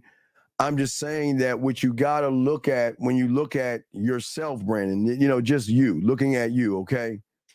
The thing is that right now, And Brandon. being arrogant isn't bad. No, but Brandon, what I'm saying is, okay, I'm going to explain why you can't talk this way right now, okay? Because right now you are viewing this beautiful big world in your mind with a very narrow lens. Okay? And you believe right now that your sexual abilities, your sexual intelligence, and your sexual talents are set in stone. A lot of you guys believe this is all I can ever be. I can never change. Get the fuck out of here. But your thing is that you have rooted these thoughts and these ideas, Brandon, into not wanting to learn because you don't have the captivity, and this is no knock on you right now, to succeed. Because what do you guys do? Guys, women are everywhere, but you avoid them or give up easy. What do I tell you to face, Brandon? Do I not tell you to face your fears? If you're scared of women, why not face them? Why not talk to them? You see what I'm saying? Right. My thing is I'm glad that I do it, but then it's the consistency. That's what I'll be honest about. Like, well, no. Brandon, that's a lie. You are consistent. That's the problem. You're consistently inconsistent, motherfucker. That's the problem. You are consistent. Yeah. See, this is what I'm saying. In your world, in your fucked up reality of poor me, boo-hoo, my pee-pee hurt, you keep living in the world, in the neighborhood of poor me. You are supposed to leave the plantation. What slave do you know is going to leave the plantation and turn around and say, well, fuck that. It's better staying with master and get my ass whipped than being a free thinker. That's how y'all think. Oh, hell no. No, hell no, my motherfucking, no Diddy, my ass. But what I'm saying to you is that you always are going to avoid challenges and give up easy because you believe in pussy more than you believe in your own goddamn dick. That is crazy to me. That's crazy to me. How can you worship pussy more than you worship what you got going on? How does that even work? How can you? Do you know what a great disservice you're doing to yourself saying that I'm going to put you above me because you got to? That's why these women run around. Hey, my pussy, man, everybody wants to fuck me. My pussy is tight. And everybody wants this. Yeah, that's true. All them sucker bitch ass motherfuckers want your pussy. I don't give a fuck about them. I'm going to show you why you're going to start running behind this dick. But again, that's not being arrogant. That's who we are. And that's what you should be.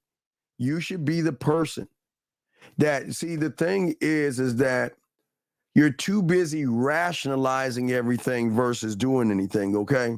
And this is why everything is coming difficult for you. You're right about that. I know, dog. I know I'm dog. You know I'm undefeated with the fuck I'm saying, dog. I know I'm right. I mean, at the same time, I'm really just trying to do my best to tune in depth and make sure I'm learning the right way. So it's like I'm thinking a little bit much on it. Yeah. So, well, yeah. What I'm saying is that and oh shit, hold on. Oh, wait a second. Yeah, I think that's another. Hold on, wait. Hold on a second. Can anybody excuse me, hold on a second. Can anybody tell me how old David Goggins is? How old is David Goggins? You know can anyone pull that up? How old is David Goggins again? Well, how old is David Goggins? How old is he? How old is he? That's a old motherfucker. How old is he, people? How old is that? Can anybody give me a number, please? Somebody? Can somebody please 40. Give me how old is he? He's like 40 something. Is he like 40 something, people? So the person that wrote this thing right here, bitch motherfucker, I'm 53, motherfucker. I've been in the game since I was 9. So how the fuck am I like him, nigga? How the fuck am I like, I'm gonna make sure, how old is he? 49, 50, 45, 50. So how the fuck can I be how can I be a Dollar Tree motherfucker when I've been here on this planet longer than that motherfucker learning game, bitch? That's crazy to me. That is crazy. That's crazy. How the fuck can you say I'm like him when I've been doing this shit for damn over 40 fucking years? Fuck are you talking about? Anyway, I'm sorry. Let's get back. Let's get back. He can work out, but if you put him in front of a woman, I don't want to hear that. Anyway, let's get back. I'm just saying, I don't understand you. I don't understand you humans. I'm giving you information to help you be a better man, and your mind is fucking you over by you fighting the information. You're looking at the messenger and not looking at the mess. Why? Because I'm black and I'm bald. I'm supposed to. What? So all black people looking like or some shit? The fuck kind of shit is that? Anyway, as I was saying before. If he ain't listening, I'm listening. Yeah, well, any fucking way. As I was saying before, I'm saying anyway. So what I'm saying is this. Just like that dumb motherfucker that called me a Dollar Tree David Goggins, which is his right. But you want to know why he said that? The resistance, just like you're just like him. Y'all resist hearing any information that forces you to look in the mirror and realize you're the fuck up. Just like that dumb motherfucker called me a Dollar Tree David Goggins. He doesn't want to look at that. He doesn't want to accept new information. Brady, watch this, Brandon. It's like you, like a lot of you guys. You don't want to accept new information that challenges your current understanding of the world and your reality. That means that I'm saying to you that you can be better than what you are, and you can make it about your dick, and you can lead a woman. But your current reality and your current understanding is that I'm not good enough. I have no self-worth. I have no self-esteem. So, Steve, what you're saying, it sounds cool, but I can never be that person. Do you see what I'm saying? Because right. I don't necessarily want to internalize that, but like there's thoughts that come up. What I'm saying is that the game is going to force you to confront the uncomfortable possibility that maybe, listen, Brandon, that maybe, just maybe, you were wrong in the way you think about yourself. I'm going to say that again. Maybe, just maybe, you'll come to the uncomfortable possibility that you might be wrong with what you think about yourself and the fact that you have the power to change. But this is why you haven't changed, because you don't have the power or the belief in yourself to change. And not you, but you see, okay, gentlemen, watch this, gentlemen. I want to show all my guys out there that's listening. I appreciate you guys. Look, watch how this, I want you to understand this. And gentlemen, I'm going to show y'all something. It's not magic. It's not magic, but I want to show you how you can recognize the humans. All I am trying to get you guys to do is see, love, respect, and see yourself as a fucking man. And anybody that comes in here and is disrespectful and tries to interrupt us shows you that they're not worthy of the information. So escort their fucking asses out the building. But what I'm saying to you is this, listen, the thing is about people, especially coming from the red pill and manosphere, or where you came from the seduction community, okay? Yeah. The way that you think is often going to fight against the information that you don't know or you don't understand. You see what I'm saying? See, what I'm saying, love yourself, is a foreign language to you. What I'm saying, make it about your dick, no diddy, is a foreign language to you. What I'm saying is have a standard is a foreign language to you, because all your life and most of your lives, all you have heard is women are bad, women are hypergamous, be careful for women, they high lay counts, and go over to, not overseas, go to the moon and find a green bitch and all that stupid shit that they say. But once you get some information that says that you are responsible for you, it's your fault. Stop talking about other men. Stop thinking about other men. Stop worrying about other men. And why do you give a fuck what women think? What do? They don't understand the information. So if they can't understand the information, Brandon, they're always going to fight against the information by looking at the person telling you the information. Because that's what the mind does. The mind is saying, okay, guys, I want to show y'all something. Now, follow me, all you guys. And I don't care if you at the Red Pill or Manosphere, I want to show you something. And again, I want to make sure you understand that what I'm about to tell you is not magic, but it's going to feel magical when I tell you. Because you only way to see it is to understand it. And I'm going to show you something. Nobody's ever taught you this shit before. All right. So, gentlemen, watch how some of this. And Brandon, I'll give you an example. Okay, watch. You want to listen. You want to talk to a woman, right? The moment you say, I want to talk to that woman after, okay, the first level is look at her titties, look at her ass. Man, I want to fuck her. All right, that's the first step. We all know y'all go that first step. The second step is where everything gets fucked up. You're like, I want to go talk to her. Now, the moment you go to the, wait, guys, I'm going to go to the board because I want y'all to see this. Hold on, let me go to the board, Brandon. I got to go to the board, Brandon. I'm going to do an ABC. Guys, Get your crayons out. I'm going to show y'all something. Go to the board. Hold on, gentlemen. I want y'all to see this on the board because I want y'all to see it because I'm not making it up. Y'all going to see. Hey, guys, you're going to see it for yourselves. You know, that's what the game shows you. I want you to see it for yourselves. So what we're going to do is we're going to do A, B, C. Okay, that's it's as simple as A, B, C. Your first point is seeing the ass and titties, and your first step is I want to fuck. I look at her ass, look at her titties. I want to smash. I want to suck my dick. I want to nut on her face. Whatever you want to say. Okay, that's your A. Where everything goes wrong is at the B. All right, now watch this. Now, excuse me, shit's rolling. So watch, this is where the problem comes in at the B. Shit, man, hold on a second. Hold on. Okay. So the problem comes in at the B. Now watch this, gentlemen. The moment you say you want to do something like fuck that woman and everything, okay, you know the next step is what, Brandon? You got to go over and talk to her, right? Correct? Right? Right? Okay. So the moment you say I got to go over there and talk to her, what does your mind do? It gives you a million reasons and it makes you feel a certain way. You get nervous. You feel anxiety. You think about fear. You think about rejection. Hey, listen to me. You think about fear, rejection, anxiety. You start to doubt yourself. Your mind tells you no good. Your stomach, you start to get butterflies. Y'all know what I'm talking about. You don't have to admit it, gentlemen. I'm just showing you something, how your mind fucks you. This is guys, this is the ultimate your mind fucking you with no KY jelly. Watch what I'm saying here. So remember, follow me on this, everybody. You want to talk to a woman. Look at her ass. Look at her titties. I want to fuck her. Man, I will give her my cock. You know what I'm saying? Whatever the fuck y'all say. I'm just fucking with y'all.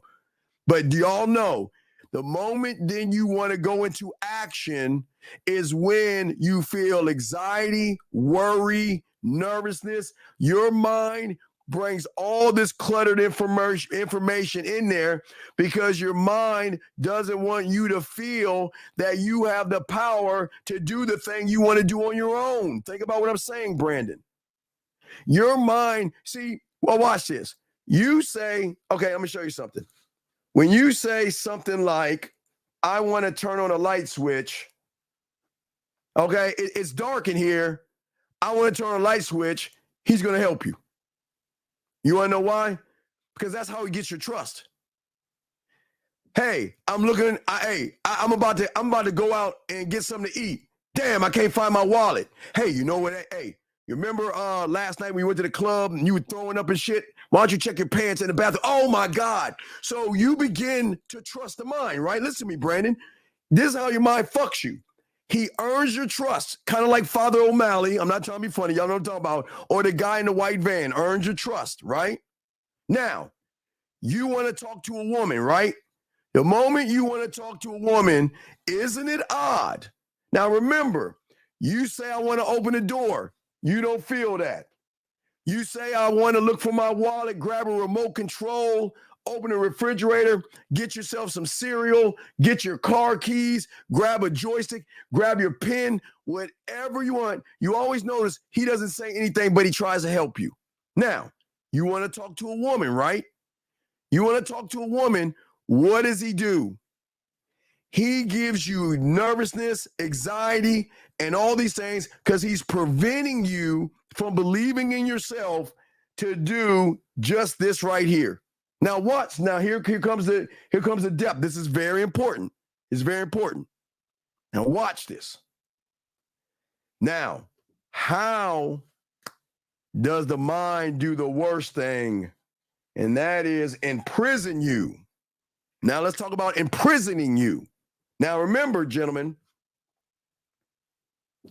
you see a woman, you want to fuck, you want to get that ass and all that other nasty shit you want to do. It's cool.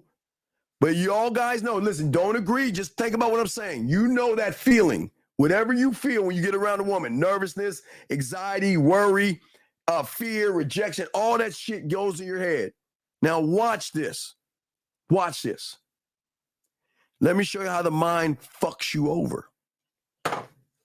So you guys go on YouTube, okay? You go on YouTube and you hear, let me open up this jail cell a little bit.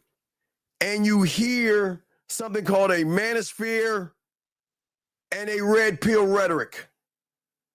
You hear it.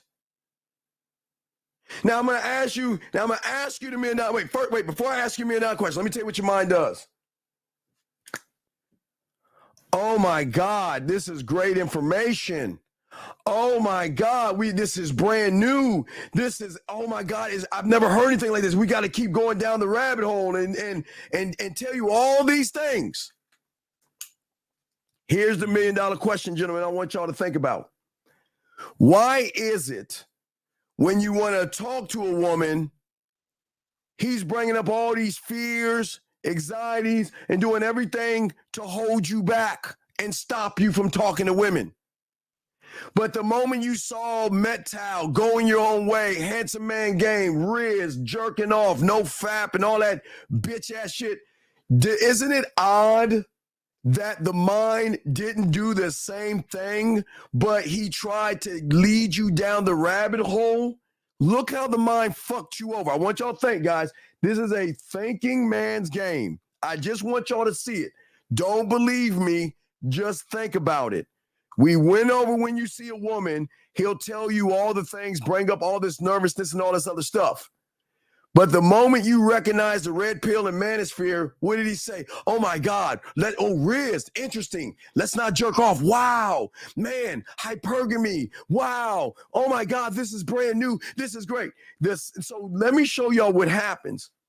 The mind is the greatest enemy because the mind knows that he wants to prevent you from doing what you want to do by tricking you into making you think that what these guys are telling you going to help you when it's actually doing more harm to you than good.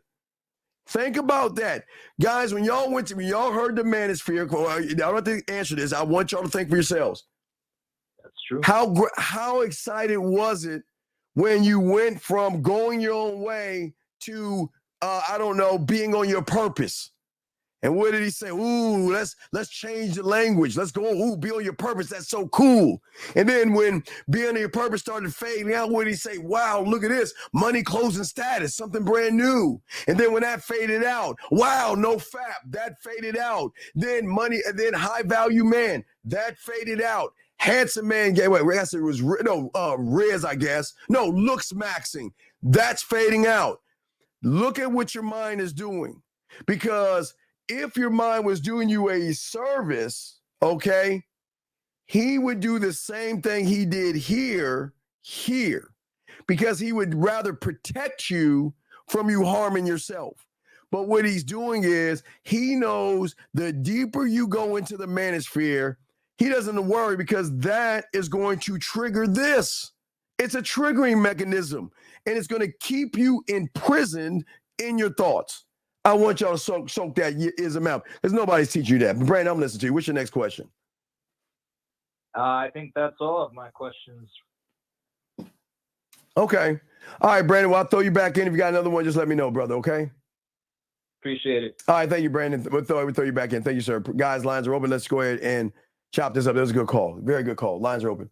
So, gentlemen, as saying, if you got a question, please put a Q, and I'll got you guys. But let me continue on what I was saying. So, gentlemen, what I'm saying to many of you guys out here, okay, because you are not actually in control of yourself, what's happening is you're always going to remain in your comfort zone. No matter how you want to get out, you cannot escape your comfort zone. And that's why you give up on yourself. And some give up on their lives, and some become depressed, and some do drink and do drugs because they cannot cope with who they are. So they stay in their comfort zone. And then what a lot of people also do is, guess what? They don't want to listen to anybody that doesn't speak their language. Their language is poor me. I'm not good enough. But if they hear anybody that says that you can be better than what you are, they don't want to listen to that. They don't want to listen to that at all. Because I'll show you. Watch this, gentlemen. Hold on. Let me go back. Watch this. Let me take it one more notch. Let me take it one more notch. Let me take it one more notch real quick, Jim. Watch this. So you see he does that with the manosphere, right? He sees he does that with you, right? Right? Okay. Never once do any of y'all guys, when y'all go to the manosphere, ask for receipts. Never once you ask these guys to show me your receipts. Because you know the manosphere and the red pill doesn't teach you how to talk to women. It doesn't teach you how to create your bedroom. It doesn't teach you how to be sexual in bed. It only teaches you how to complain. But when somebody comes along and says, you know what, hey guys, I'm going to come along and I want to free you. And I want to free you guys by doing the one thing. So I'm going to show you the black guy. And I'll be the black guy. So a old 53-year-old black guy, 53, that's a 3, excuse me. A 53-year-old black guy comes along and says, hey guys, I want to free you from your prison. What do you think the mind says then? Watch this. Here are the Scud missiles. Show me your receipts. Prove yourself to me. Man, you're 53 years old. You don't understand what's going on.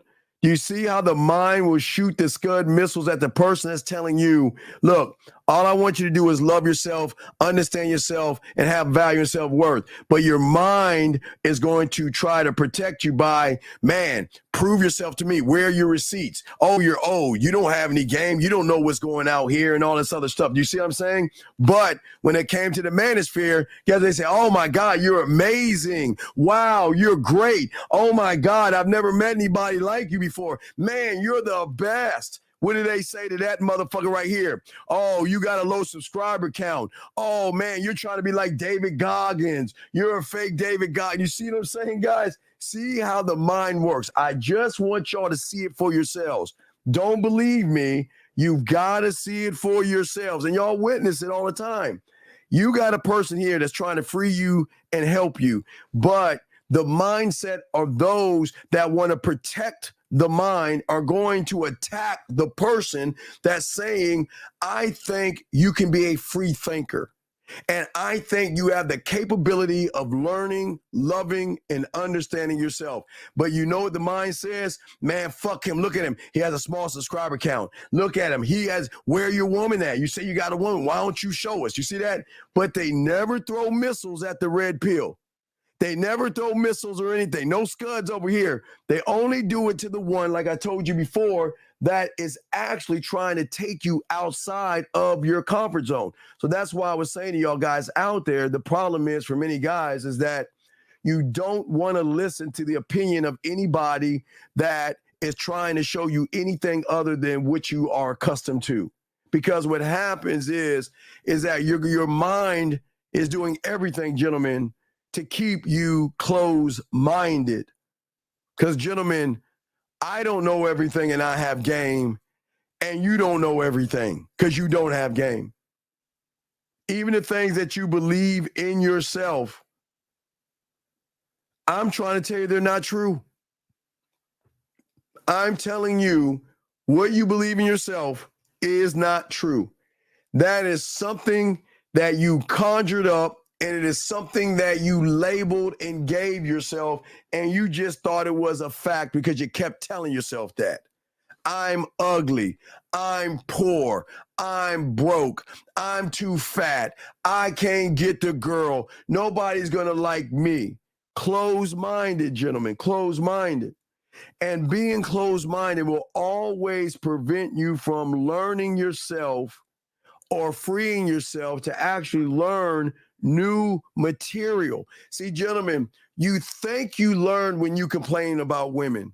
You think you learn when you bitch, complain, whine, moan, and talk shit about women. You're not learning anything because you're making it about women. You're not learning yourself. You're being more closed-minded because the thing is that why aren't you learning you? Why aren't you learning you? You see what I'm saying?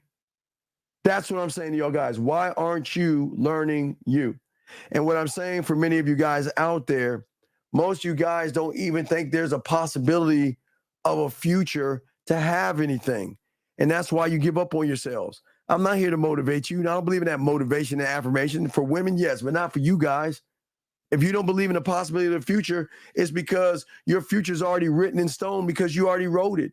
You already wrote your future. I'm never going to get anybody. I'm never going to be good enough, and I'm always going to lose. All right, if you believe that shit, believe that shit. But I just tell you, please don't tell younger people that shit. It's so guys, do you know how fucked up it is to tell a young, impressionable 18-year-old kid who just started going to manhood that he's got to go to Mercury to meet a green bitch because the earthly women are bad? Y'all know what I'm talking about. That's fucked up. That's not fair. Gentlemen, listen. If you are fucking up with women, then that is your story. That is not the story. It's a story in your book. But to push that on impressionable people is dirty, down low, and fucked up. Because, gentlemen, I tell you all the time, I say to all you guys out there, I always tell you, my clients, they come with tears, they're mad, they're angry, and they're bitter because they're like, I trusted these guys. And they gave me all this wrong information. I always believed them. And you always hear them. They say, when I first heard you, Steve, I hated you. I couldn't stand you. I thought you were a dick. I couldn't stand you, and I didn't believe anything you saying and shit. Until I actually started listening to what you were saying, it kind of like turned my life around because you never made it about yourself. All you have made it about is that I'm allowed to be the narrator of my story, and you should never look to another man's story to define your story. That's the game. Why? Because that's why we always tell you one thought, one mind, one way. See, we're not saying, listen, I will never dog out a woman, and I'm never going to tell you women ain't shit because there's nothing wrong with women. There's nothing wrong with women. And guess what? There's nothing wrong with you. The only thing that's wrong with you is that you feel like there's something wrong with women. And there's nothing wrong with women. And most of you guys get mad and you get upset at me because y'all say, well, Steve, why do you always side with women? It's not fair. You're like taking up for women. No, that's not. I'm not doing that at all. I'm not taking up for women. That's not my job.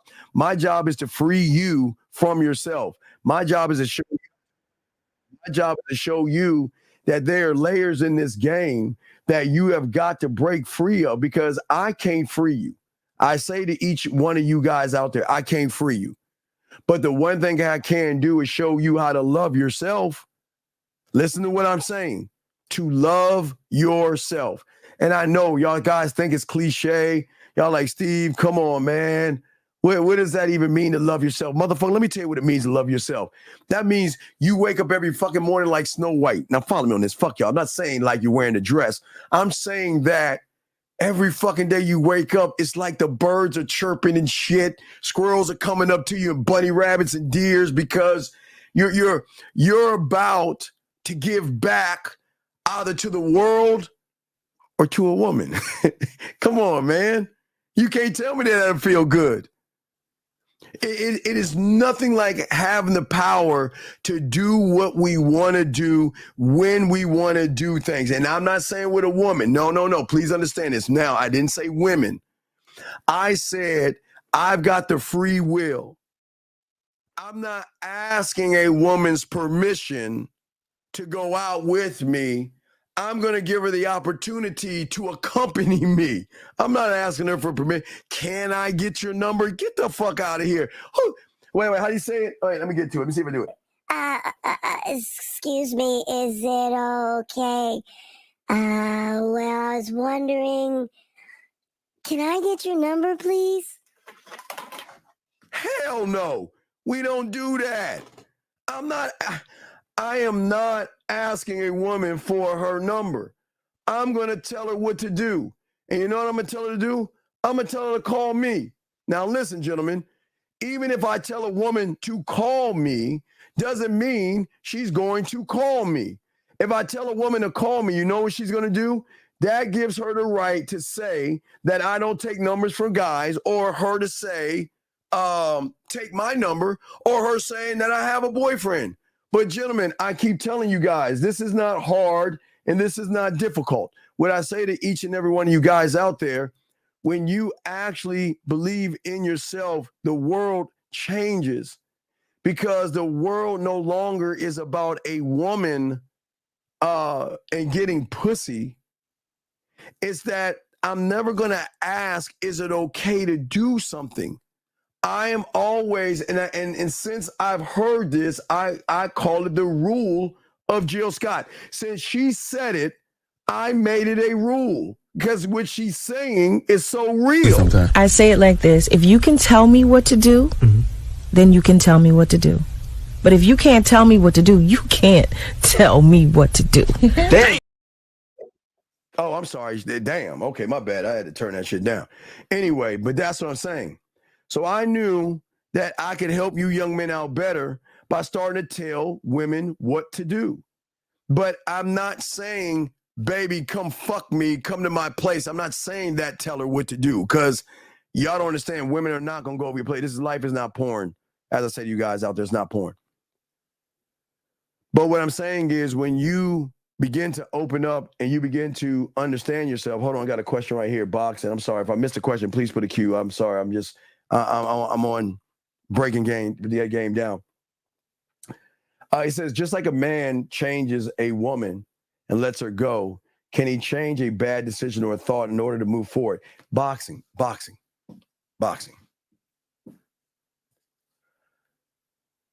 Decisions are made quickly. Decisions are made fast. You got to stand on your decision that you make, knowing that the decision I make, I can either bring her closer to me or I'm going to lose her. But whatever it is, her coming closer to me or me losing her, I've got to believe in me first. Listen, boxing, I'm going to say it again. The decision that I make is either going to bring her closer to me or it's going to make her go away from me. But I got to put me first. I got to put my feelings and how I feel about me first. And every decision that I make, I've got to stand on it. And that means, if it means I lose you, I've got to accept that. And if that means it brings you closer to me, I'll accept that as well. But there's no way that I'm going to put you first, a woman. And it's not knocking a woman. All my decisions are for my kingdom, for my empire, for me. Every decision I make is for me, because if I am going to lead her where I need her to go, she needs to know that the person she's fucking with is going to make sound decisions. Meaning, if I say this, that's it. I'm not changing my mind. You cannot change my mind. If I say that, you know what, I don't want, what are you looking for? I'm not looking for a relationship. Well, I'm looking for a relationship. Okay, well, listen, listen. If you want to find a relationship, go find your happiness. If you want some dick, call me. I can't believe you said that. You're such an asshole. And then like later on that night or the next night, like, can we talk for a second? I don't know why you would say that. And y'all think I'm bullshitting with you. And gentlemen, I'm not saying that you shouldn't ask for pussy. What I'm saying, if you don't know how to fuck, you better not ask for pussy. What I mean is, if you can't make her pussy wet with your words, that means your fuck game is off. So if you know you can't make her pussy tingle, get wet, or her masturbate to your words, then don't ask for pussy. Don't ask for it. Because if you're not that guy, don't ask for it. I'm just telling y'all straight up. So what I'm saying is that whatever you ask on or whatever you feel, stand on that shit.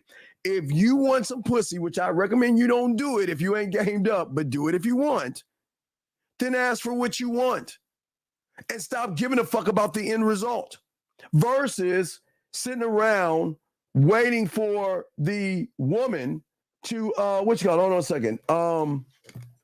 Hold on, let me see something. Hold on, wait. Dennis, why when what the fuck is that? Dennis, what hold on. What is he talking about?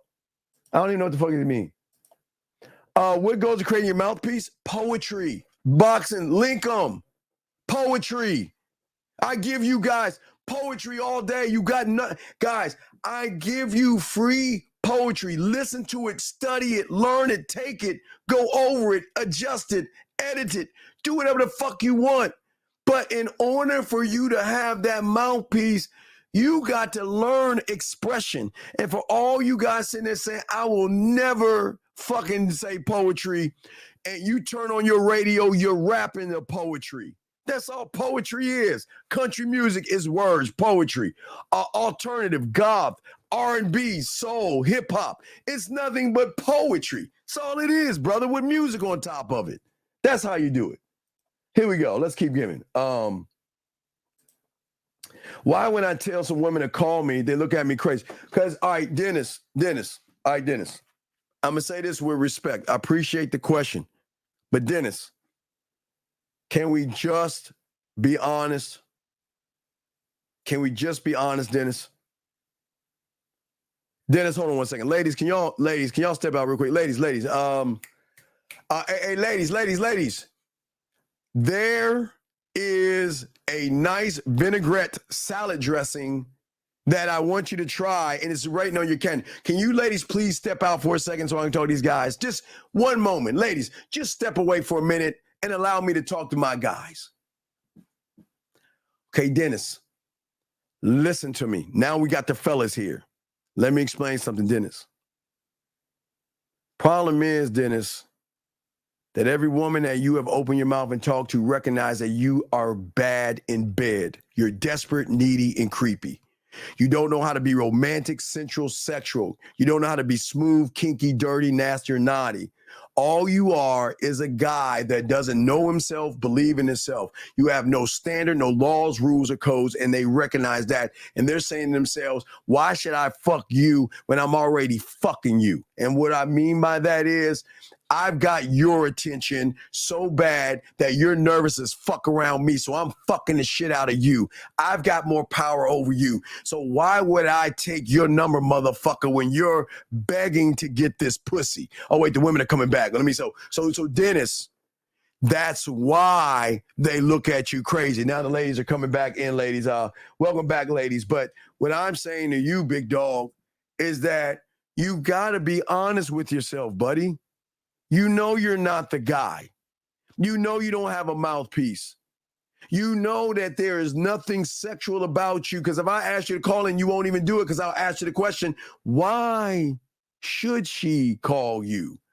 What benefit is she going to have calling you? Think about this. This is not me being mean. What is the benefit of calling you?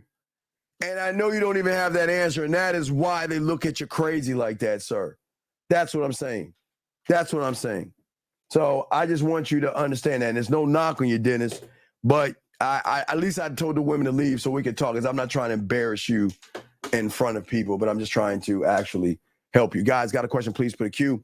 We got y'all. But gentlemen, let's look at this. So, gentlemen, the beautiful thing about the game, gentlemen, that I learned when I was 9, that I am learning now at 53. It is nothing, and there is no greater high. Because, guys, I told you I'm a crackhead. There is no greater high than recognizing and understanding my personal standards. It is the greatest. It's the high of all motherfucking highs. Because in the game, you'll learn that your personal standards, guys, they are reflected, gentlemen, in how you treat yourself. They're reflected on how you treat yourself. And the remnants of how you treat yourself, that's what the women get. Because if you love yourself, you can show a woman a love that they have never seen before. Because women, listen, there's no knock on women. Hey, women go through their ups and downs. Some days they feel sexy, some days they feel terrible. That's what makes them women. But when they get with a man, they always on a high with us, because they can only go where we're going. And we're always going up. We're always going up. And when I'm saying, sir, you're not listening to me. You're not listening to me. You're not listening to me, sir. Who gives a fuck? Okay, brother.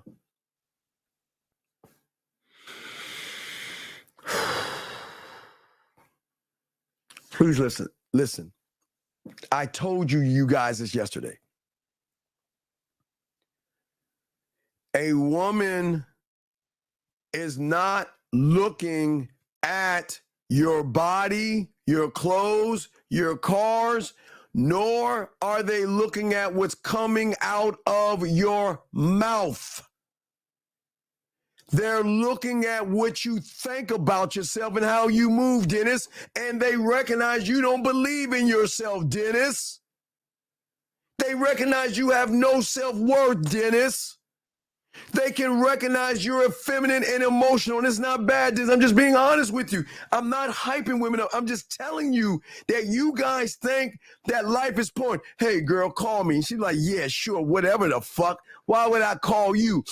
I can smell your tight pussy. I can smell you don't believe in yourself. I can smell that you're a victim, and I can smell if I called you, you're going to think you won the lottery, and you can think you don't get this pussy. So let me go ahead and tell you something. No, I ain't going to call you at all. Dennis, this is not me knocking you. Right, and we said that. There's no weight. God damn it, JD, A+. Thank you, JD. There's no weight. What did Dre say? No heavy footprints. You can't go around asking women these things and you don't carry weight. The weight is the man that is so complex and so complicated, like Dre was saying, that whatever he says and whatever he does is going to leave an impression on the woman. But when you are not that guy, you're not denting or doing anything to move her. She just sees a thirsty individual that's, so what? All right, wow. You're telling me to call you. But why? Why? What is it? What do I get wasted time by calling somebody that's going to ask me what I do for a living, what am I looking for, and when was your last boyfriend? Come on, brother. Come on, wake up, Dennis. There's no knock on you, big guy. Come on, Dennis. Come on, man. Gentlemen, get your crayons out. Let's keep going. Gentlemen, the thing that we're talking about, the change, is once you become a student of the game, you must start the journey, because it is a journey and it is an endless journey. And the journey will end the day your heart stops beating and there's no more air in your lungs. So this journey never ends. There's no ending at all. And it is about recognizing your personal standard for yourself. Gentlemen, when you have this thing, this is what women are not used to this. Women are not used to seeing men who have high standards, who expect to be treated with the highest regard because his dick is made of diamond, because he is a king, an emperor, and a god, and he is all these things. He's a bad motherfucker. And if you treat me less than what I see myself, then I'm just going to dismiss you. And they will look. You don't have to tell a woman that, guys. You have to run around and say, look, you need to treat me this way or I'm going to leave you. No, man. Women rarely meet men. All they meet are individuals whose standards are so low that they will accept any crumb a woman will give them. Anything. You want to know the crumbs? Write this down. The crumbs. I'm going to name it now. Let's call it crumbs. I'll think about it. I don't know. I'm not sure. Maybe. I'll get back to you. Are you fucking serious? Man, I wish a woman would. Hey, guys, I ain't fucking with y'all. I wish a woman would. I wish a woman would. I wish you would. Please give me a reason to move on to somebody else. This is what I'm saying to y'all guys that y'all need to listen to. When you don't believe in yourself, you're going to accept things from women and you're going to accept how things are with yourself. And you're going to allow everybody to walk all over you, which will also give a woman a clear indication that you are not the guy I want to fuck. Because if I give you this pussy and somehow, some way, you get nut up in me and I get pregnant by you, I don't want to keep going to the school because my little kid gets bullied all day. I don't want to see my kid on the edge of the bench drinking water and all that shit.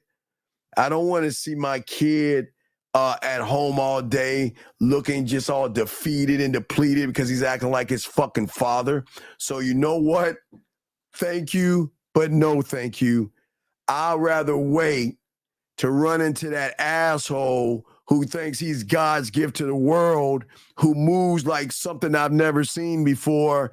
That's the motherfucker I want to give this pussy to, because if that motherfucker can get this and knock me up, oh my God, the prom king, he's going to be the star quarterback. He's going to be popular. He's going to have a standard. Man, he's going to be a ladies' man and he's going to be a respectful man.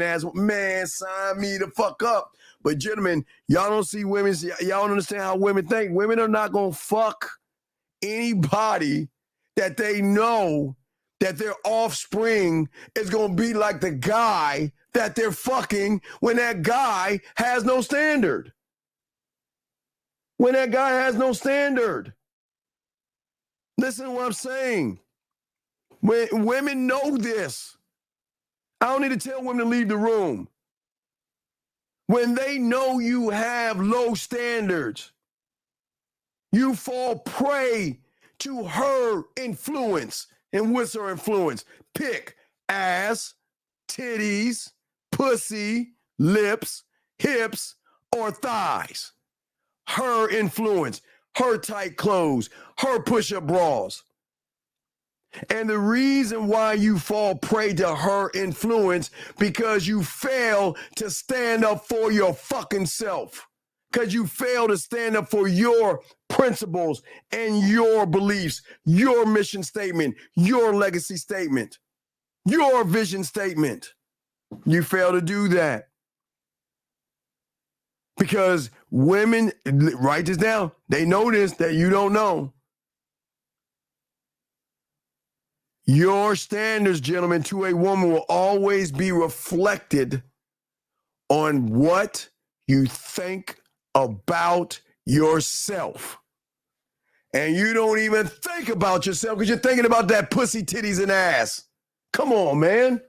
Come on. Come on. What I'm saying to you guys out here, okay, as a student of the game, the way and your standards should be is that I don't want you to don't give yourself a promise ring or a pinky promise and all that shit that girls do and shit. You don't need to do all that shit. You just got to look in the mirror and say, I love you and I got you. And from this point on, it's you and me versus the world. That can stop things right there. It's you and me versus the world. That's it. Because I promise when you tell that motherfucker in the mirror, he's going to do the same thing you're doing. It's you and me versus the world. And until you do that, you will always fall prey to pussy. You will always be a victim. You'll always run behind them. You'll never get them. Gentlemen, listen to me. Women can see a man and his sexuality because his standards and his sexual standards are reflected on the quality of work that he puts into himself, his values, the way he communicates with a woman.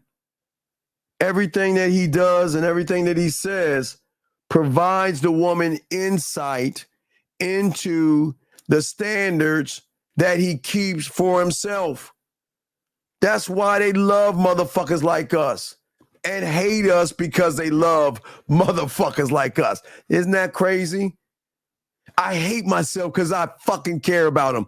I can't stand that short motherfucker. Fuck him. But God damn it, why can't I can't stop thinking about him. Fuck him. I hate that I love him, but I love the fact that I love him. And I love the fact that I'm in love with him or I think about him. Guys, you don't think women think that way? You don't think women you don't think they're capable of thinking that way? They're going to hate loving you because they know they can't control you. They're going to hate that they can't dangle their pussy in front of you. They're going to hate that they can't say, well, if you don't do this, we're not fucking. They have no power. They have no power. Because when they run into a real man, they're going to see the insight and the standards that we have for ourselves. Your environment right now, unfortunately, gentlemen, is disorganized.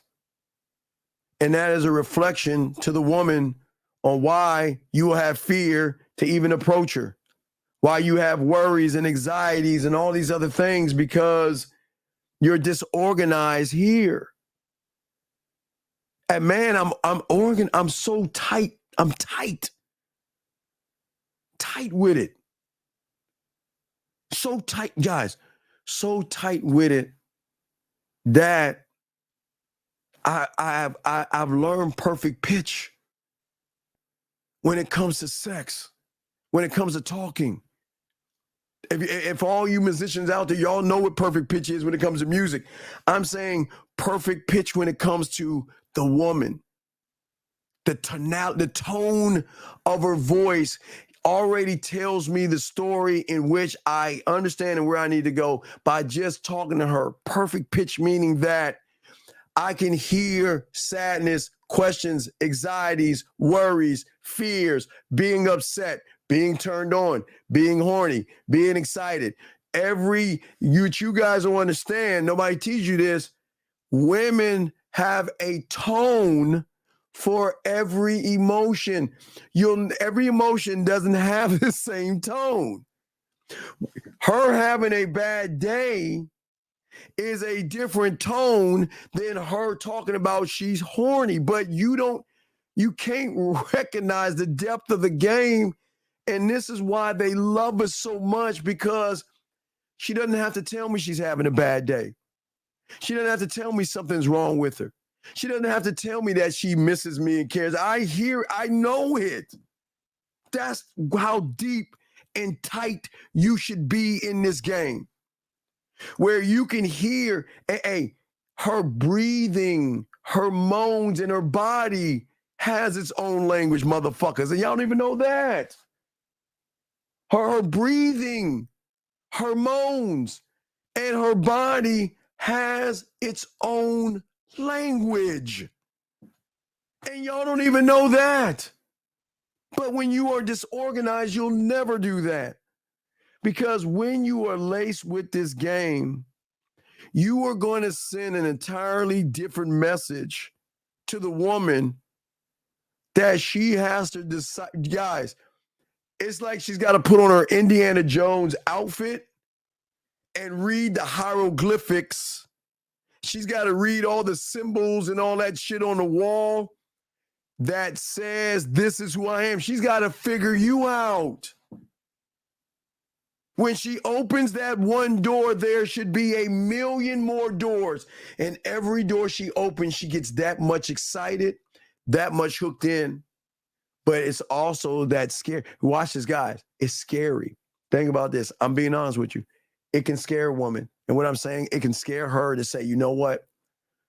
I don't want to do this anymore. I'm falling too deep. I'm starting to have feelings with him, and I haven't even touched him, kissed him, or fucked him. And guys, you don't think that can happen? Guys, that's the game, dog. I feel so close to him, the way he talks to me, the way he does things, and all. I just feel so close to him that, you know what? I gotta, hey, watch this. I gotta put the Percocets down. I got to put the fentanyl down. I've got to put the prescriptions down. I've got to put the crack down of him, because once I smoked him, snorted him, and ingested him in me, man, I can't handle this. So you know what? I'm going to try to get the fuck out. Guys, there is no get out. Yes, Jay. Hey, Jay, I love that. Yes, absolutely. Confuse you with confidence. She should not know anything about you. Anything. Do you guys know? Please understand, women. And this is a skill that they have that I don't give a fuck about. I don't know how it works with y'all, but I know it works for all of us. We all fall into this same category. And I don't care if you're a pimp, a Mac, a player, a hustler, a gigolo, a man, or a loser, creepy, thirsty, nasty, desperate. We all fall in this same category. And that is, gentlemen, get your crayons out, is that within the first less than, I'll just say 30 seconds, because I'm being nice, because these women, guys, these women, they cold with it. It's that fast, but I'm going to say, gentlemen, between 0 and 30 seconds of meeting you, listen to me, a woman is going to create a story about you in their mind based on the way you fucking communicate. The way you not even with her, the way you communicate with yourself. She knows the moment you're stuttering, the moment you're asking questions, the moment she knows how you're communicating. God damn it. Ladies, can y'all get the fuck out real quick? Ladies, please. Ladies, real quick. Ladies. There is a coupon for a slice of German chocolate cake on this thing. You go get that coupon, ladies, real quick. Can you go get that coupon real quick? Go, ladies, just real quick. Guys, I was going to hold this for you.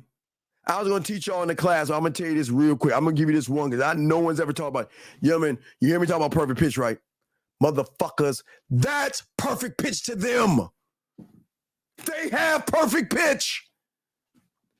That means the moment you communicate with them, they can recognize your pitch and your tone and how you talk to yourself. That's why they don't fuck with you.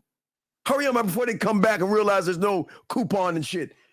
These women have a perfect pitch when it comes to you guys who don't have game. She recognizes the tone of someone who has low self. Wait, let me show you. Hurry up before the women come in. Hold on, guys. Hold on. All right, hey, hold on. Hold the women off, guys. Hold on. Let me show you this real quick. Let me show you real quick. I don't want to hype these motherfucking women up, man. Hold on. I'm hold on real quick before they come in there. All right, Jimmy, look. Every woman. Let me just do it. Look, every woman. Watch this. Let me start here. Let me see. Start right here. Fuck it. I'm just gonna use. Hold on. Watch. Shit. The shit's rolling and shit. Hold on. I'm hurrying up. Hold on. I'm hurrying up. Okay. All right. Oh shit. Put that down here so I can see that. Every woman has perfect pitch when it comes to you suckers out there. Because based on how you talk to them, they can recognize fear, anxiety, low self-worth, low self-esteem, or thirst, motherfucker. They can recognize. I don't even want. No, they here now. I'm gonna shut up. Guys. Guys, fuck. I don't even want to talk about it. I'm not even gonna get into that because I don't want to blow their heads up. And y'all know I'm being dead ass. I don't even want to blow their heads up. Y'all don't even understand the depth of the game right there. Y'all think y'all can? Do you think your clothes, your muscle, your cars, your lifestyle? Do you understand the layer in depth that of game that these women have to recognize how you think and communicate with yourself by how you fucking move around them? Guys, I'm gonna keep going. I'm sorry, guys. I'm gonna shut up. The women are here now. I'm sorry, ladies. There was no coupon. I apologize. I just thought I left one at your table. I'm sorry, ladies. All right, gentlemen, let's continue. I know. Hey, Jay, hey, my bad. Hey, I'm sorry. Hey, ladies, I'm sorry. I maybe left your coupon in your bedroom on your counter. I'm sorry. Maybe I left it there. Check it out. But anyway, let me get back. Jay, let me get back. let me get back. My bad. I'm sorry, Jay. My bad, girl. It might be. Hey, all ladies, I might have left it on your bed stand. My bad. I don't know where I left it at. I'm sorry. I gotta find a way to make it up to y'all. I'm sorry. My bad. But anyway, getting back to what I'm saying, gentlemen. Listen to what I'm saying. Okay. When you don't have any game, you will always provide a woman with an indication. You will provide her with this, an understanding of who you are and the standards that you uphold for yourself. That means she knows you will do anything for pussy. You will move the goalposts. Because if you think you're getting close to getting some pussy, you will change because of the lack of love that you have for yourself. You will change who you are and what you do and what you say because you want pussy so bad that she knows this. Okay? Well, hey, JT, hey, girl, I don't know how it got under your pillow. I think I don't know. I have no idea. I plead. Wait, hey guys. Hey Jay. I plead the fifth. Anyway, what I'm saying to y'all guys out here, that when a woman can sense that you live by a low set of standards, okay? They are always going to judge you because they know they have the power to modify your behavior. Listen to what I'm saying. But when she recognizes you're that motherfucker, they will have more respect and admiration for you because you don't understand. You think they kind of get mad when You know, some women just want to hear sometimes when you guys know. Just once, stand up for yourself and tell me I can't do. Just say no to me. Just say no to me. Let me just. You know what? I want to go with my girlfriends and to meet her. I got a girlfriend that has a boyfriend and she has a friend, and I'm just gonna go hang out with them. Just come on, say no. So a lot of women out there, hold on a second. Hold on, give me a second. I got 2 questions here. Let me get these questions here. How do women get all the dog? Okay, young man. What I want you to do, Frank, tomorrow, if you get a chance, go to your grocery store because you're going to miss it. All you guys miss it. Okay, let me tell you what happens.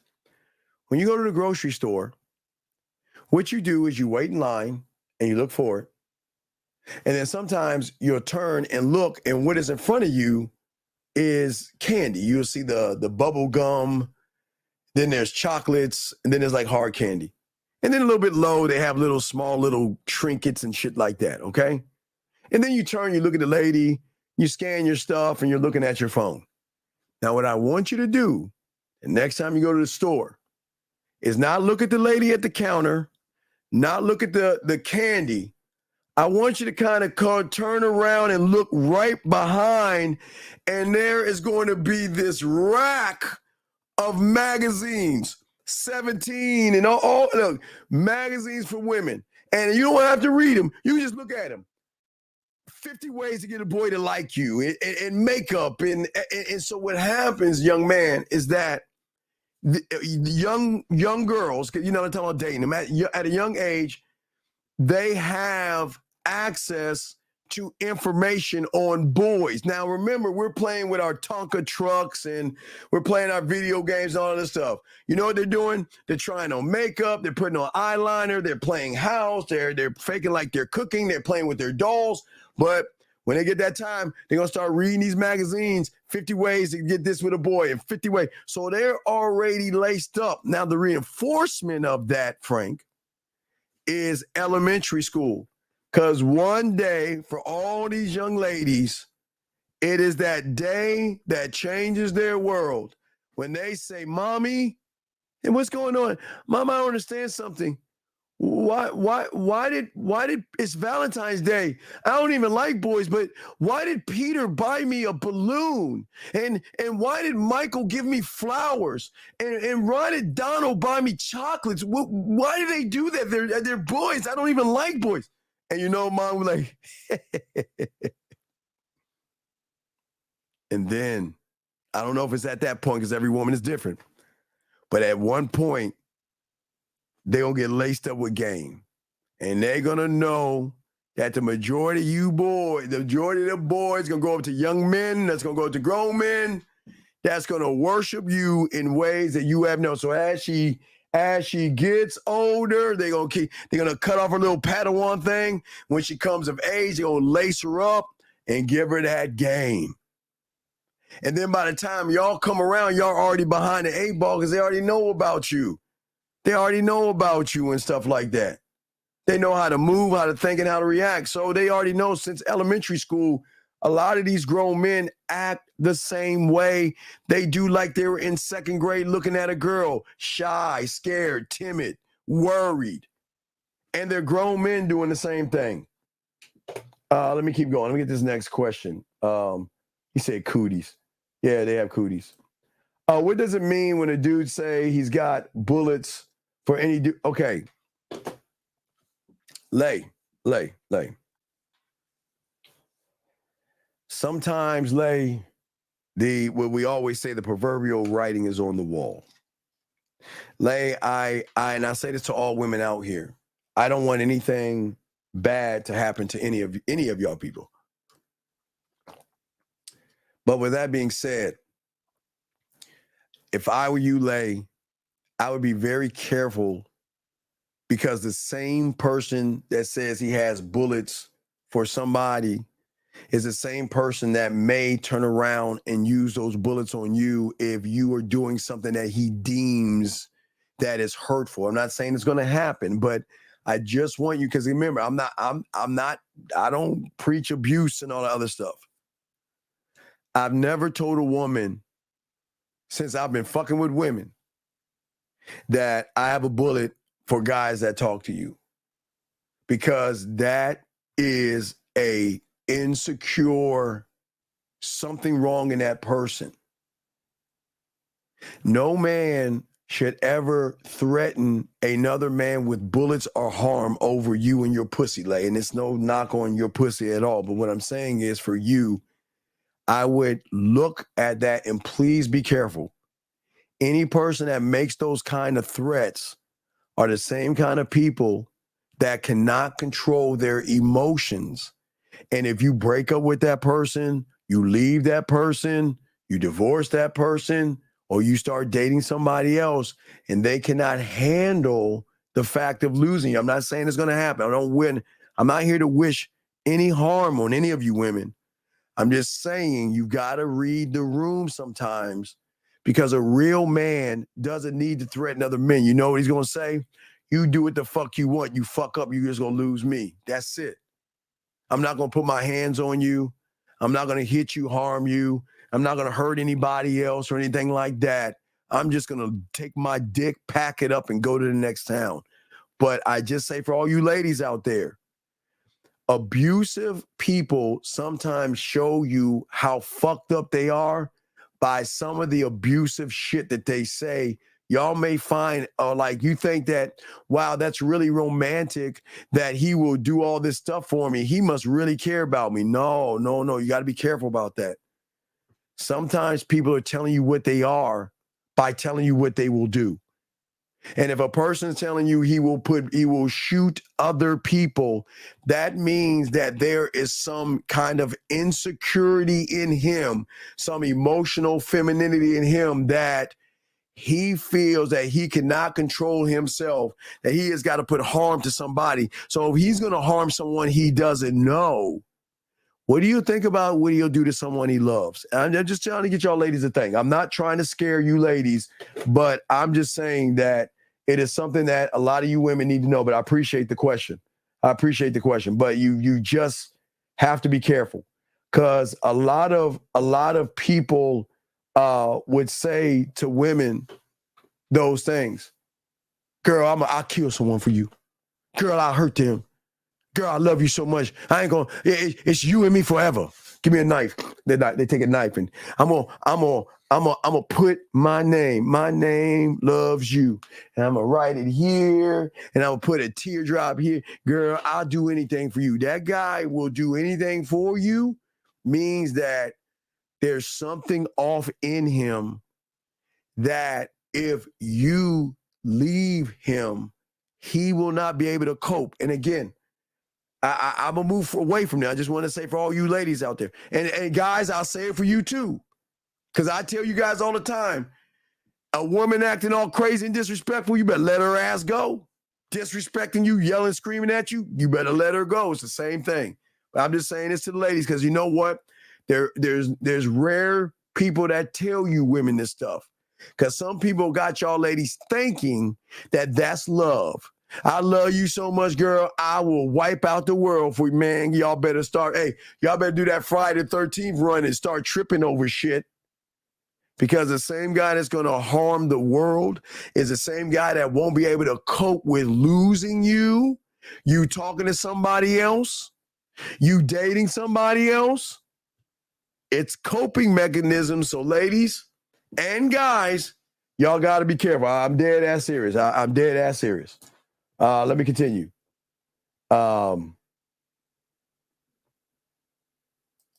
Let's see here. Steve, what's the one mistake or regret from your days when dealing with women that you think you have a big impact on? I don't have, dog, I told you dog, don't ask me this. I'll tell you this one time. I told you my greatest regret. I told you. All right, so in high school, I was fucking so much. Okay, I'm from the DMV. I was in Mitchellville, Maryland. Okay, this is when the Redskins Stadium, y'all look it up. I'm telling y'all, it used to be a Landover Mall. Look it up. Landover Mall in Landover, Maryland. It's no longer there, but it used to be there. So my greatest regret was that I stood on my principle. I was fucking, man, I had some sore dick, and I always said, you know what? I taught myself, you know what? When I feel that my dick is getting a little sore, that means guys like you walk, you're like, ooh, God, man, I need to relax. I'm not talking about like a disease. I'm talking like sore dick. You fucking. I said, you know what? I'm going to take a dick resting day. That's it. A dick resting day. I said that, you know what? You know, today I want a cinnamon bun. A Cinnabon. I guess Cinnabon. Fucking Cinnabon. Whatever the fuck. It was like, I don't know if it was called Cinnabon, but it looked like Cinnabon. But it was like, I'm going to treat myself. So I drove, got on, I think it was like Martin Luther King, all the way up to Landover Mall, turned, made that left, went over there in the Landover Mall, went to the middle of food court, got my little bitch-ass Cinnabon. Hey, relax. You know what? I ain't going to talk to no women today. I'm going to chill, play my video games. Just, hey, it's not like a spa day. It was just a me day, not fucking with women.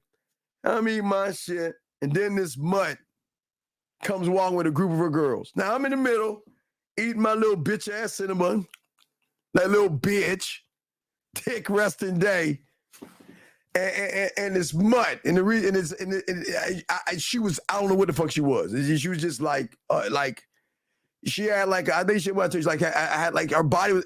I don't like talk about the dick. Like I can only kind of like Selena. I can only like kind of give you. If y'all know Selena, she kind of looked like that shape right there, like Selena. But I didn't know what she was. Like, she had different color eyes and all that.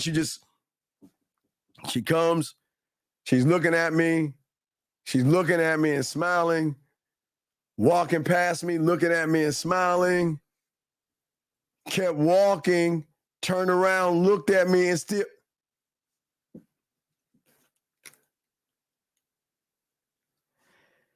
And I said,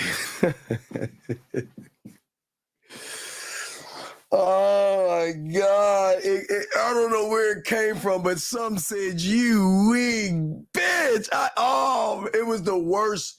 It was the worst feeling in the world. And I said, after today, anything, and I don't give a fuck, even if it's a dick resting day, I'm still gonna, I'm never gonna let a zebra escape the clutches, man. So I'm not, y'all can laugh at me all you want, but I've been telling y'all this shit since the 90s, and that's the only thing, that is my only regret. That is my only regret. Well, my other regret, I was a little nervous when I was like 9, I was naked with the babysitter, but I couldn't get my dick hard because I was nervous, so I won't say that was a regret. It was just that I just wasn't there yet on what I needed to get there. No, but I'll give you another regret. There were times where I would go over a girl's house and she would start kissing on me and stuff, like 3rd, 4th grade and stuff, and start unbuttoning my shirt, and I get scared, I guess. Let me see. No scared. We play hide and go get it, truth and dare. I can't think of anything, but I'm just saying these are just little things. But I'm just saying I don't have any regrets. I'm just saying if that's a regret, I guess that's it. But I that's the only one that fucks with me to this day because I mean I just so about my principles of not doing something. I let one get by. I let a wounded animal get away from the Serengeti. So, but yeah, you don't need to know my regrets, man. They're mine. They're mine. They're mine. Let's keep going. Y'all laugh at me all you want. Let's see here. Let's see here. Let's keep going. Let's see. You guys got a question? Put there, okay? No, hey, no, man. Hey, she had some Cinnabons. Yo, she had some Cinnabons, man. Oh my God, man. Yeah, y'all can laugh at me all y'all want, man. Y'all laugh at me all y'all want, man. Yeah. Yeah, what you mean 9? Yeah, Chosen One. I've been fucking since I was 13. God, look, man. I remember the first girl I kissed, her name was Shannon H. I won't give her last name. I remember it like yesterday. I was in the 3rd grade and I was eating some peanut butter crackers. I remember, and she was like, you don't know how to kiss. And I was like, yeah, I do. She said, show me, prove it or something. And she stuck her tongue down my, I'm saying, man, I grew up in the 80s. So things were a little bit different than they are today. We did different things. Like when the parents were gone, like summertime, when the parents were working, we were either outside playing games, video games, or talking to girls. We would have sleepovers. We'd spend a night over our friend's house, and we have the girls spend the night at their friend's house, and we sneak out and meet up. I mean, I'm saying, don't do it now. I'm just saying that we were doing all this stuff when we were young. So back in the day, we didn't know better. We thought you get pregnant from hickeys and things. As we was them guys, man. We were moving different. We were moving differently because you had to go after it. There was no internet and anything. If you wanted to talk, pen pals and all that other stuff. So we kind of moved a little bit different. Playing truth or dare, hide and go get it. What we would do is matter of fact, I remember I got in an accident and I had a party anyway. I turned out all the lights and we had a bunch of women and we played hide and go get it and stuff. So we would play a thing, guys, called Spin the Bottle. I don't think y'all know about that. We would do a lot of truth and dare and double dares and going in the closet and kissing girls in the closet, sneaking over late at night. I told you many times that in Maryland, they had basements. So when they were older in college and we were messing around, I always instructed them to tell their parents that, you want to have more privacy. So you want to move down to the basement because back then there was no ringer. There was no bing, bing, bing. So there was no the front door is open. I think the only thing, guys, and I'm just dating myself, that talked was a car alarm system. Guys, y'all, what is that car alarm system? I think it was a snake. I forgot. There was a car alarm system that when you open the door, it will talk to you. I forgot what the name is. Y'all know what it is, all the old heads, but they didn't have that technology on doors. So all we had to do was make sure that we had a little bit of, I don't know if it was WD-40, but we had to make sure that the sliding glass door didn't squeak, that everything was quiet. I'll come around back. I'll turn off my lights, drive up, pull up a little bit. I'll go around the back. I'll tap on it, and you let me in. We fuck a little bit, and I roll off. So I'm just showing y'all, man. It was different times. It was different times. All right. Yeah. You're too close to the Viper. Yes. The Viper. They don't understand. The first thing that had the voice was the Viper. They're like, bitch, you're too close to the vehicle. I'll shoot you. No, I'm just, you're too close to I think it was like this. It's not that one. You're too close to the vehicle. Get your ass back. I'll shoot you, motherfucker. I mean, it was like that, but y'all know what I'm talking about, the Viper. Let's see here. Do you think that you got an advantage in the games as you begin the journey? Yeah. Oh, absolutely. Absolutely. That's why I always believe I had an advantage, because I wanted to learn this. I wanted to learn me so bad that I listen, I was good with girls. I had personality and stuff, but I didn't have any game.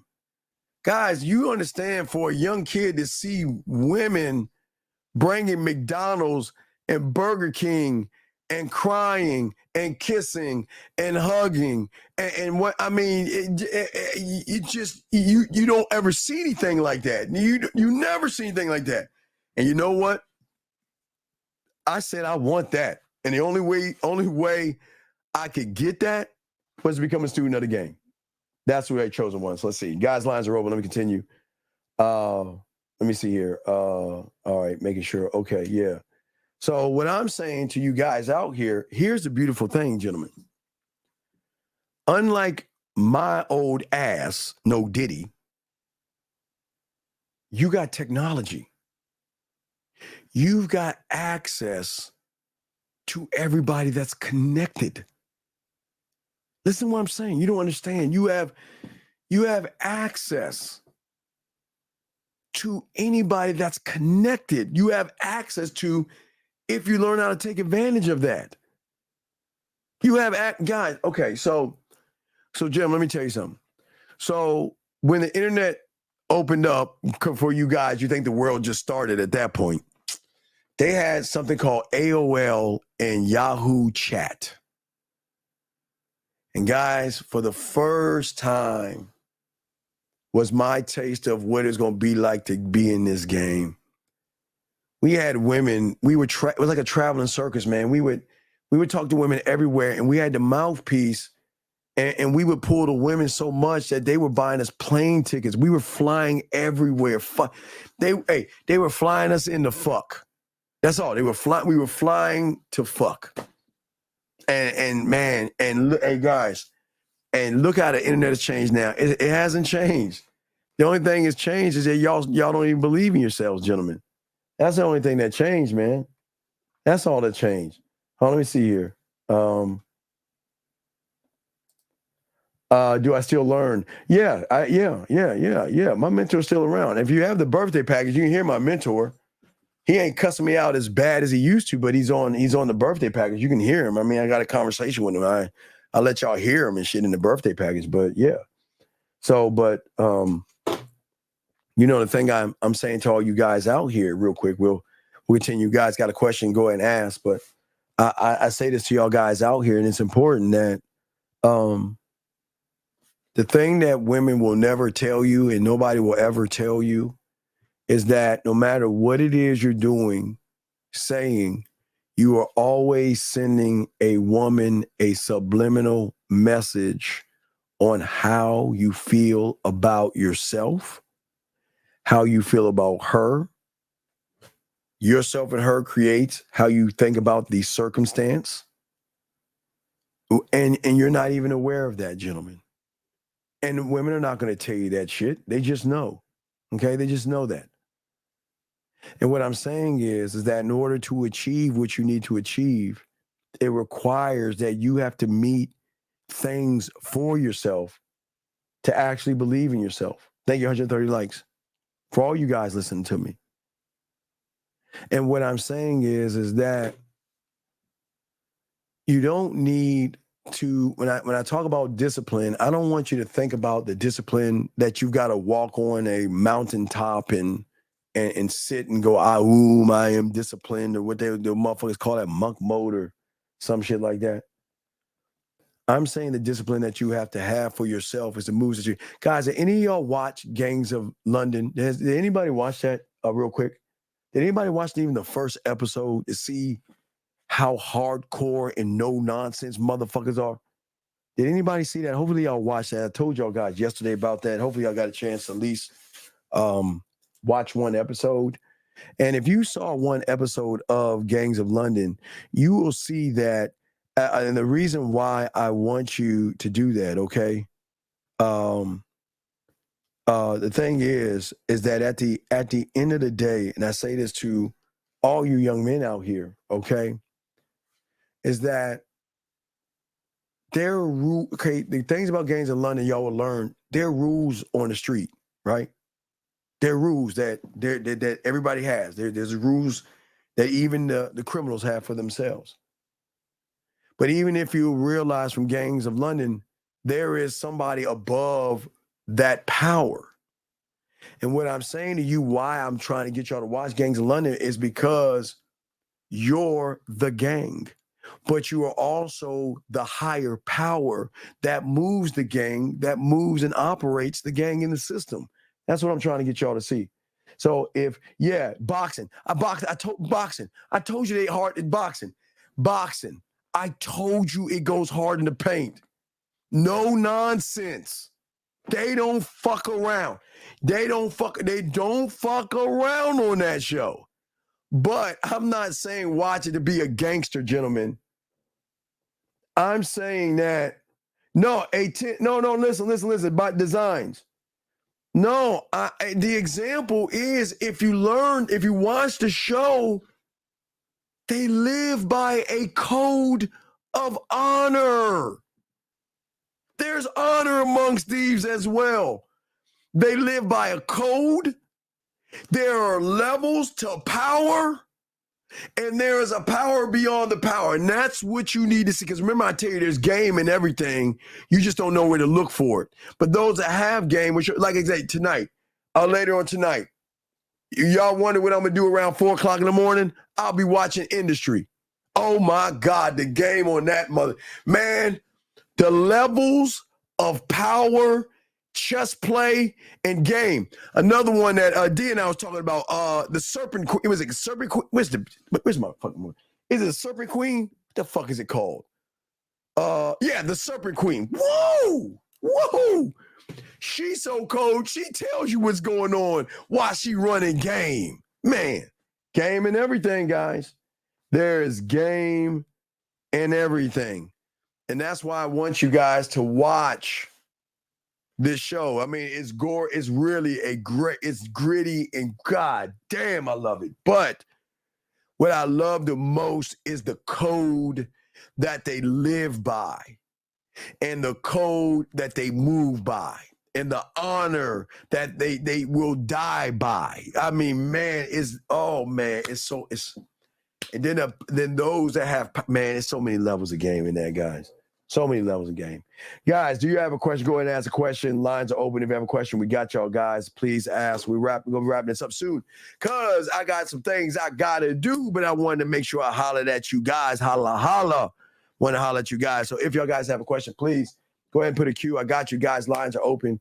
But we'll continue talking about this. And this is why it's very important, gentlemen, to always improve the quality of the game by improving the habits that you create in your new reality. You never bring dishonor or viruses to your new world. And if you do bring that over, you're not leaving the new world. You're not even creating one. Okay? Well, don't do it. I don't want you to buy that. Yes. Fuck yes, G. Yes. Yeah, but no. Don't buy Netflix. I'm just saying for anybody that got Netflix, no, man. Anyone got, oh yeah, hey, boxing. Man, dog, man. Boxing, I don't know, billions or industry. I mean, boxing, man. Oof. Ooh, I don't know. It's just, man, those shows have so much. Hey, and guys, I told you Boss. They had to take that down. That's an old show from Stars. Boss with Kelsey Grammer. What those are for, I gave you. Boss with Kelsey Grammer, Billions, Industry, Gangs of London. Man, you guys see these motherfuckers, they just power. Guys, I want you to have that kind of power around a woman where you're untouchable.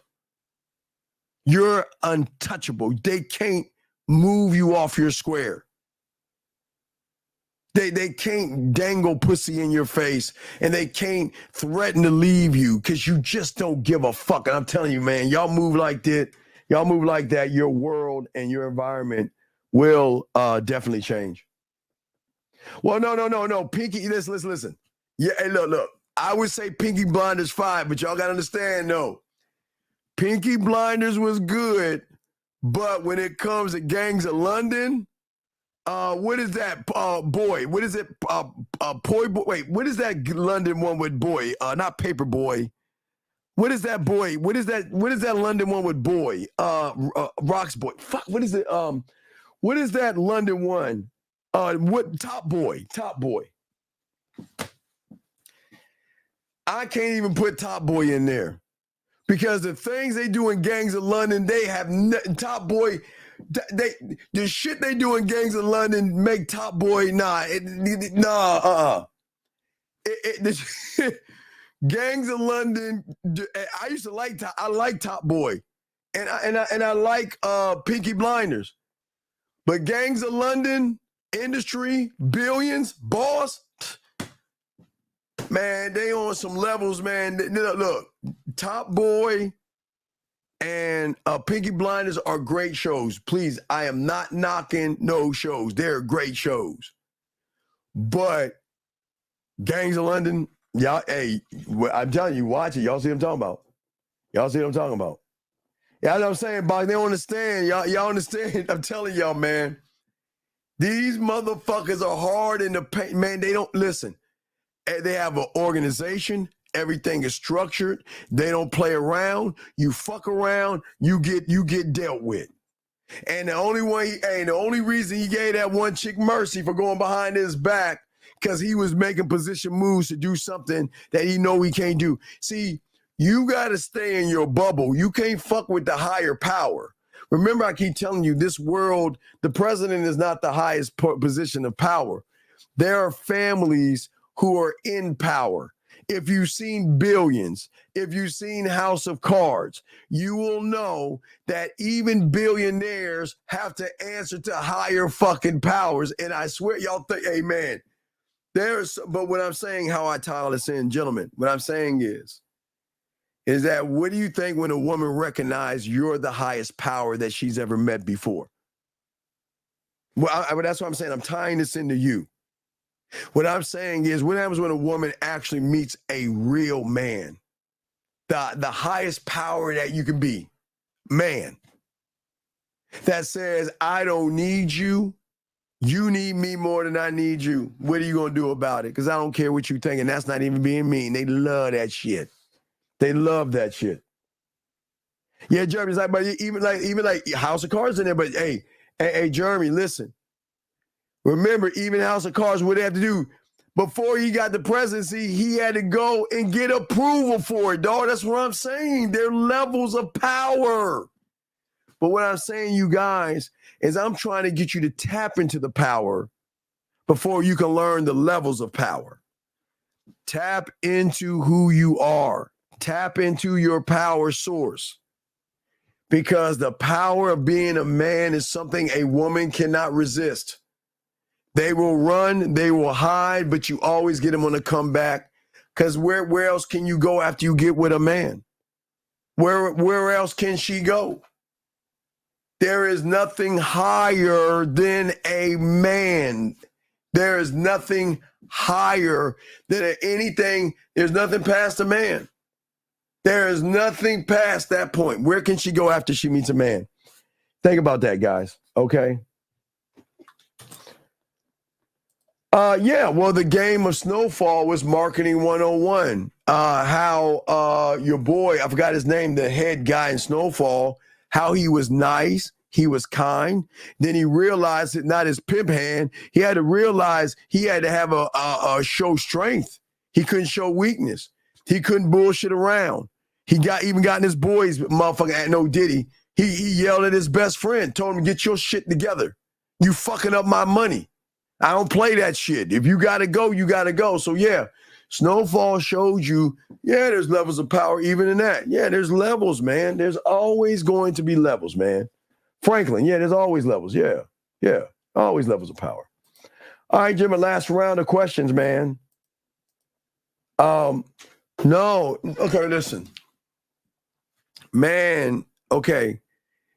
King is a mentality now. Okay, I'm saying king as your mental kingdom. A woman cannot see your empire or your kingdom. That is only for your eyes only to sit on your throne. But through the king and through the emperor and through your warrior and through the love that you have for yourself, it will all come through the man. That's how she will see those things. Because the laws that are ruled by the king, the man must represent. That's your representation. That's what she's going to see. The man represents all those things. Because all those things are powerful things, young man. Okay? One of those things. You just got to learn games, sir, and you don't want to learn. You keep asking me the same question. You know what? Hey, boxing, I tried to watch that. I got into the first episode. I was like, it was all right. It's all right. It's all right. But hey, boxing, it doesn't fuck with Gangs of London, dog. I know that as a fact. That's a fact. All right, gentlemen. So I appreciate you all, guys. Please appreciate yourselves, man. I'm going to wrap this up, guys. If you need me, get at me at themanmindset@gmail.com. Guys, always remember the birthday discounts. We have 6 more days, gentlemen. 6 more days, and we'll be done with the month of October. The month of August. And then 15 days after that, guys, we'll be releasing the birthday, the Halloween game. We're the only people that release stuff for you guys to prepare you guys for women And we only want to do that. So Halloween game will come out, guys. Okay. What do you mean? What do you mean? Block your kingdom, dude? How old are you, motherfucker? I'm about to kick you out the room, dog. What the fuck? The fuck are you talking about? What the fuck, dude? We're grown ass men in this bitch. The fuck, you gotta get the fuck out. I'm sorry, man. You're a kid, dog. I can't, dog. You're too young, man. Let your nuts drop and then come back. I gotta let you go. Get the fuck out of this room, dog. Fucking talk about your parents. We're grown ass motherfucking men.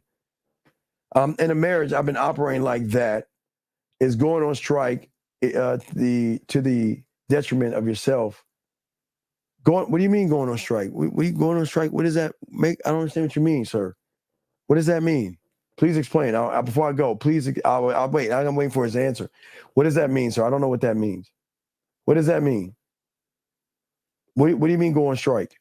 I don't understand. What does that mean? I don't understand what that means. I don't understand. No, a man doesn't go on strike. No, look. The punishment a woman will get from a man, she doesn't get him yelling. He doesn't yell. He doesn't scream. He doesn't hit her. He doesn't shake her. He doesn't abuse her. He just either dismisses her, takes the dick off the table, meaning not even a dick. She doesn't even get access to him anymore. I don't think y'all get it. I know y'all can't comprehend what I'm saying. The worst thing that a woman can get from a man is a man no longer talking to her, because that means she misses out on laughing and smiling. She misses out on him. So you don't have to abuse women or yell at women. You can just walk the fuck away. Just walk away. It's the power of being a man. I love that shit. I have saving in the bank. Not appreciated. Sir, young man, stop, please, look.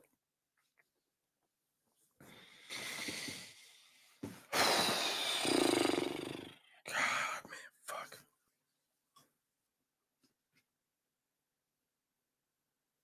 Why do y'all hate yourself? That's my saying. Why do you hate yourself? Why the fuck? If I love me so much, because I love the fuck out of me. I mean, I'm obsessed with me. I mean, I told you my obsession. It's been a while. I need to go to the police station and put a restraining order on myself because I love myself so much. Why in the fuck would you be with somebody that doesn't appreciate you? The fuck is that about? Why would you be with someone that doesn't fucking appreciate you? God damn you human. I don't understand the humans. I don't understand. I don't know. No. I'm not going to tell you to leave. That's not my place to say. I don't tell you what to do. I teach you how to think for yourself and make the determination of what you should do as a man. And guess what? Don't go anywhere because your bitch ass should have been gone. You ain't going nowhere. You ain't going anywhere. So don't even act like you doing. You ain't going nowhere. She got your punk card. Fuck out of here. And I'm not trying to be mean to him, man. You ain't going nowhere, dog. You ain't going nowhere. How can a motherfucker say I'm not appreciating, still stay with, hey, give her your dick? Man, get the...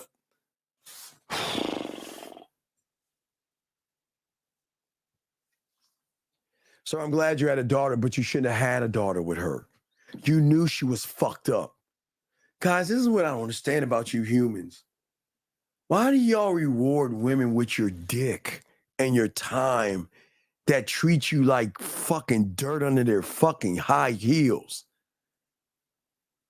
God damn. And let me explain something to you, young man. You understand kids are not as dumb as you think. And just because you're at the house trying to do it for the better of your daughter, your daughter's gonna recognize my daddy is weak. My daddy ain't no man. Look how mommy talks to him. My daddy is soft. Man, why do y'all bring kids? Oh, dog, whatever, man. It's on you, dog. It's on you, man. It's on you, man. It just amazes me, man. You need some help, dog. Last one. Is the mental cult a level of power or it's a separate thing? No, it's a level of power. Gentlemen, listen. Who do you know tells you to have a cult on YouTube? Who? Who have you ever heard on YouTube tell you to have a mental cult? Me. Because the level of game I'm showing you goes beyond your comprehension. It goes beyond your comprehension. Because even though if I say create your own cult, you know what people are going to be like? Oh my God, he wants us to be a devil worshiping person. I mean, he wants to have a bunch of women. And I say, I ain't even talking about that shit. I said here. I didn't say go get some Nikes and a purple outfit and shit and start a cult and give people juice and shit like that. I didn't say that. I said create your own cult. I'm the only one that does that. All right, guys, I'm the only one that does that. But it's all respect, guys. It's all respect. Yes, I am the only one, but that's what I'm saying. So I'm saying that nobody's going to tell you one thought, one mind, one way, and be one of one. But the most important thing that this motherfucker is going to teach you guys, two things. Number one, my job is to get you to love yourself and think for yourself. That's number one. Number two, my job is that nobody else, and rarely only a few of us do, but I'm the only one that does this, is tell you guys to think about the graveyard. Before you go to bed tonight, think about the graveyard and think about everybody in there, because all these people had one thing in common, and that was they thought they had tomorrow coming to them. Gentlemen, I ask you guys, live every day like it's your last. I'm not saying it is your last, but live every day like it is your last. Okay, gentlemen? Last question right here. Oh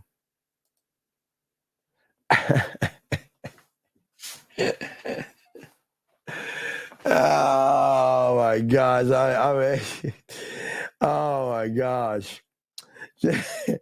Should a guy speak to his haters? Why? Why speak to disrespect? Gentlemen, let your haters hate. Nobody's going to love you. Everybody's going to hate you for something. But why take that power away? Why give them power? Take the power away from them. Let them think more about you. But yeah, look under. Hey, ladies, please look under your pillows. Hey, ladies, under your pillows. Hey, Jay and Z and Renee and Monica. All you ladies out there, there is a cool. Hey, guys. Who tells you to create a coupon book? See, I don't know how the fuck these women know this, but yeah, the coupon book. Hey. And you know what the coupon book consists of? The coupon book says that when you want an orgasm, call me. You rip that coupon and you can cash it in and I will give you an orgasm. If I'm around and you need a foot massage, back massage, or rub your full body down, I can do that. You want me to talk dirty to you? That's a coupon book. Guys, you can make mental coupon books for these women. And or send them an email of a list of what's on the coupon book, and they can utilize the coupon book any way they want. But the thing is for me to give you pure, unadulterated passion and pleasure in which you never had before. So, yeah, the coupon book under your pillow. Under your pillow. It's a good place to do it. Yeah, it's like a sexual spa. All right, guys, I'm going to go ahead and go. It's the Dean. I will talk to y'all later. We'll see y'all later. Peace.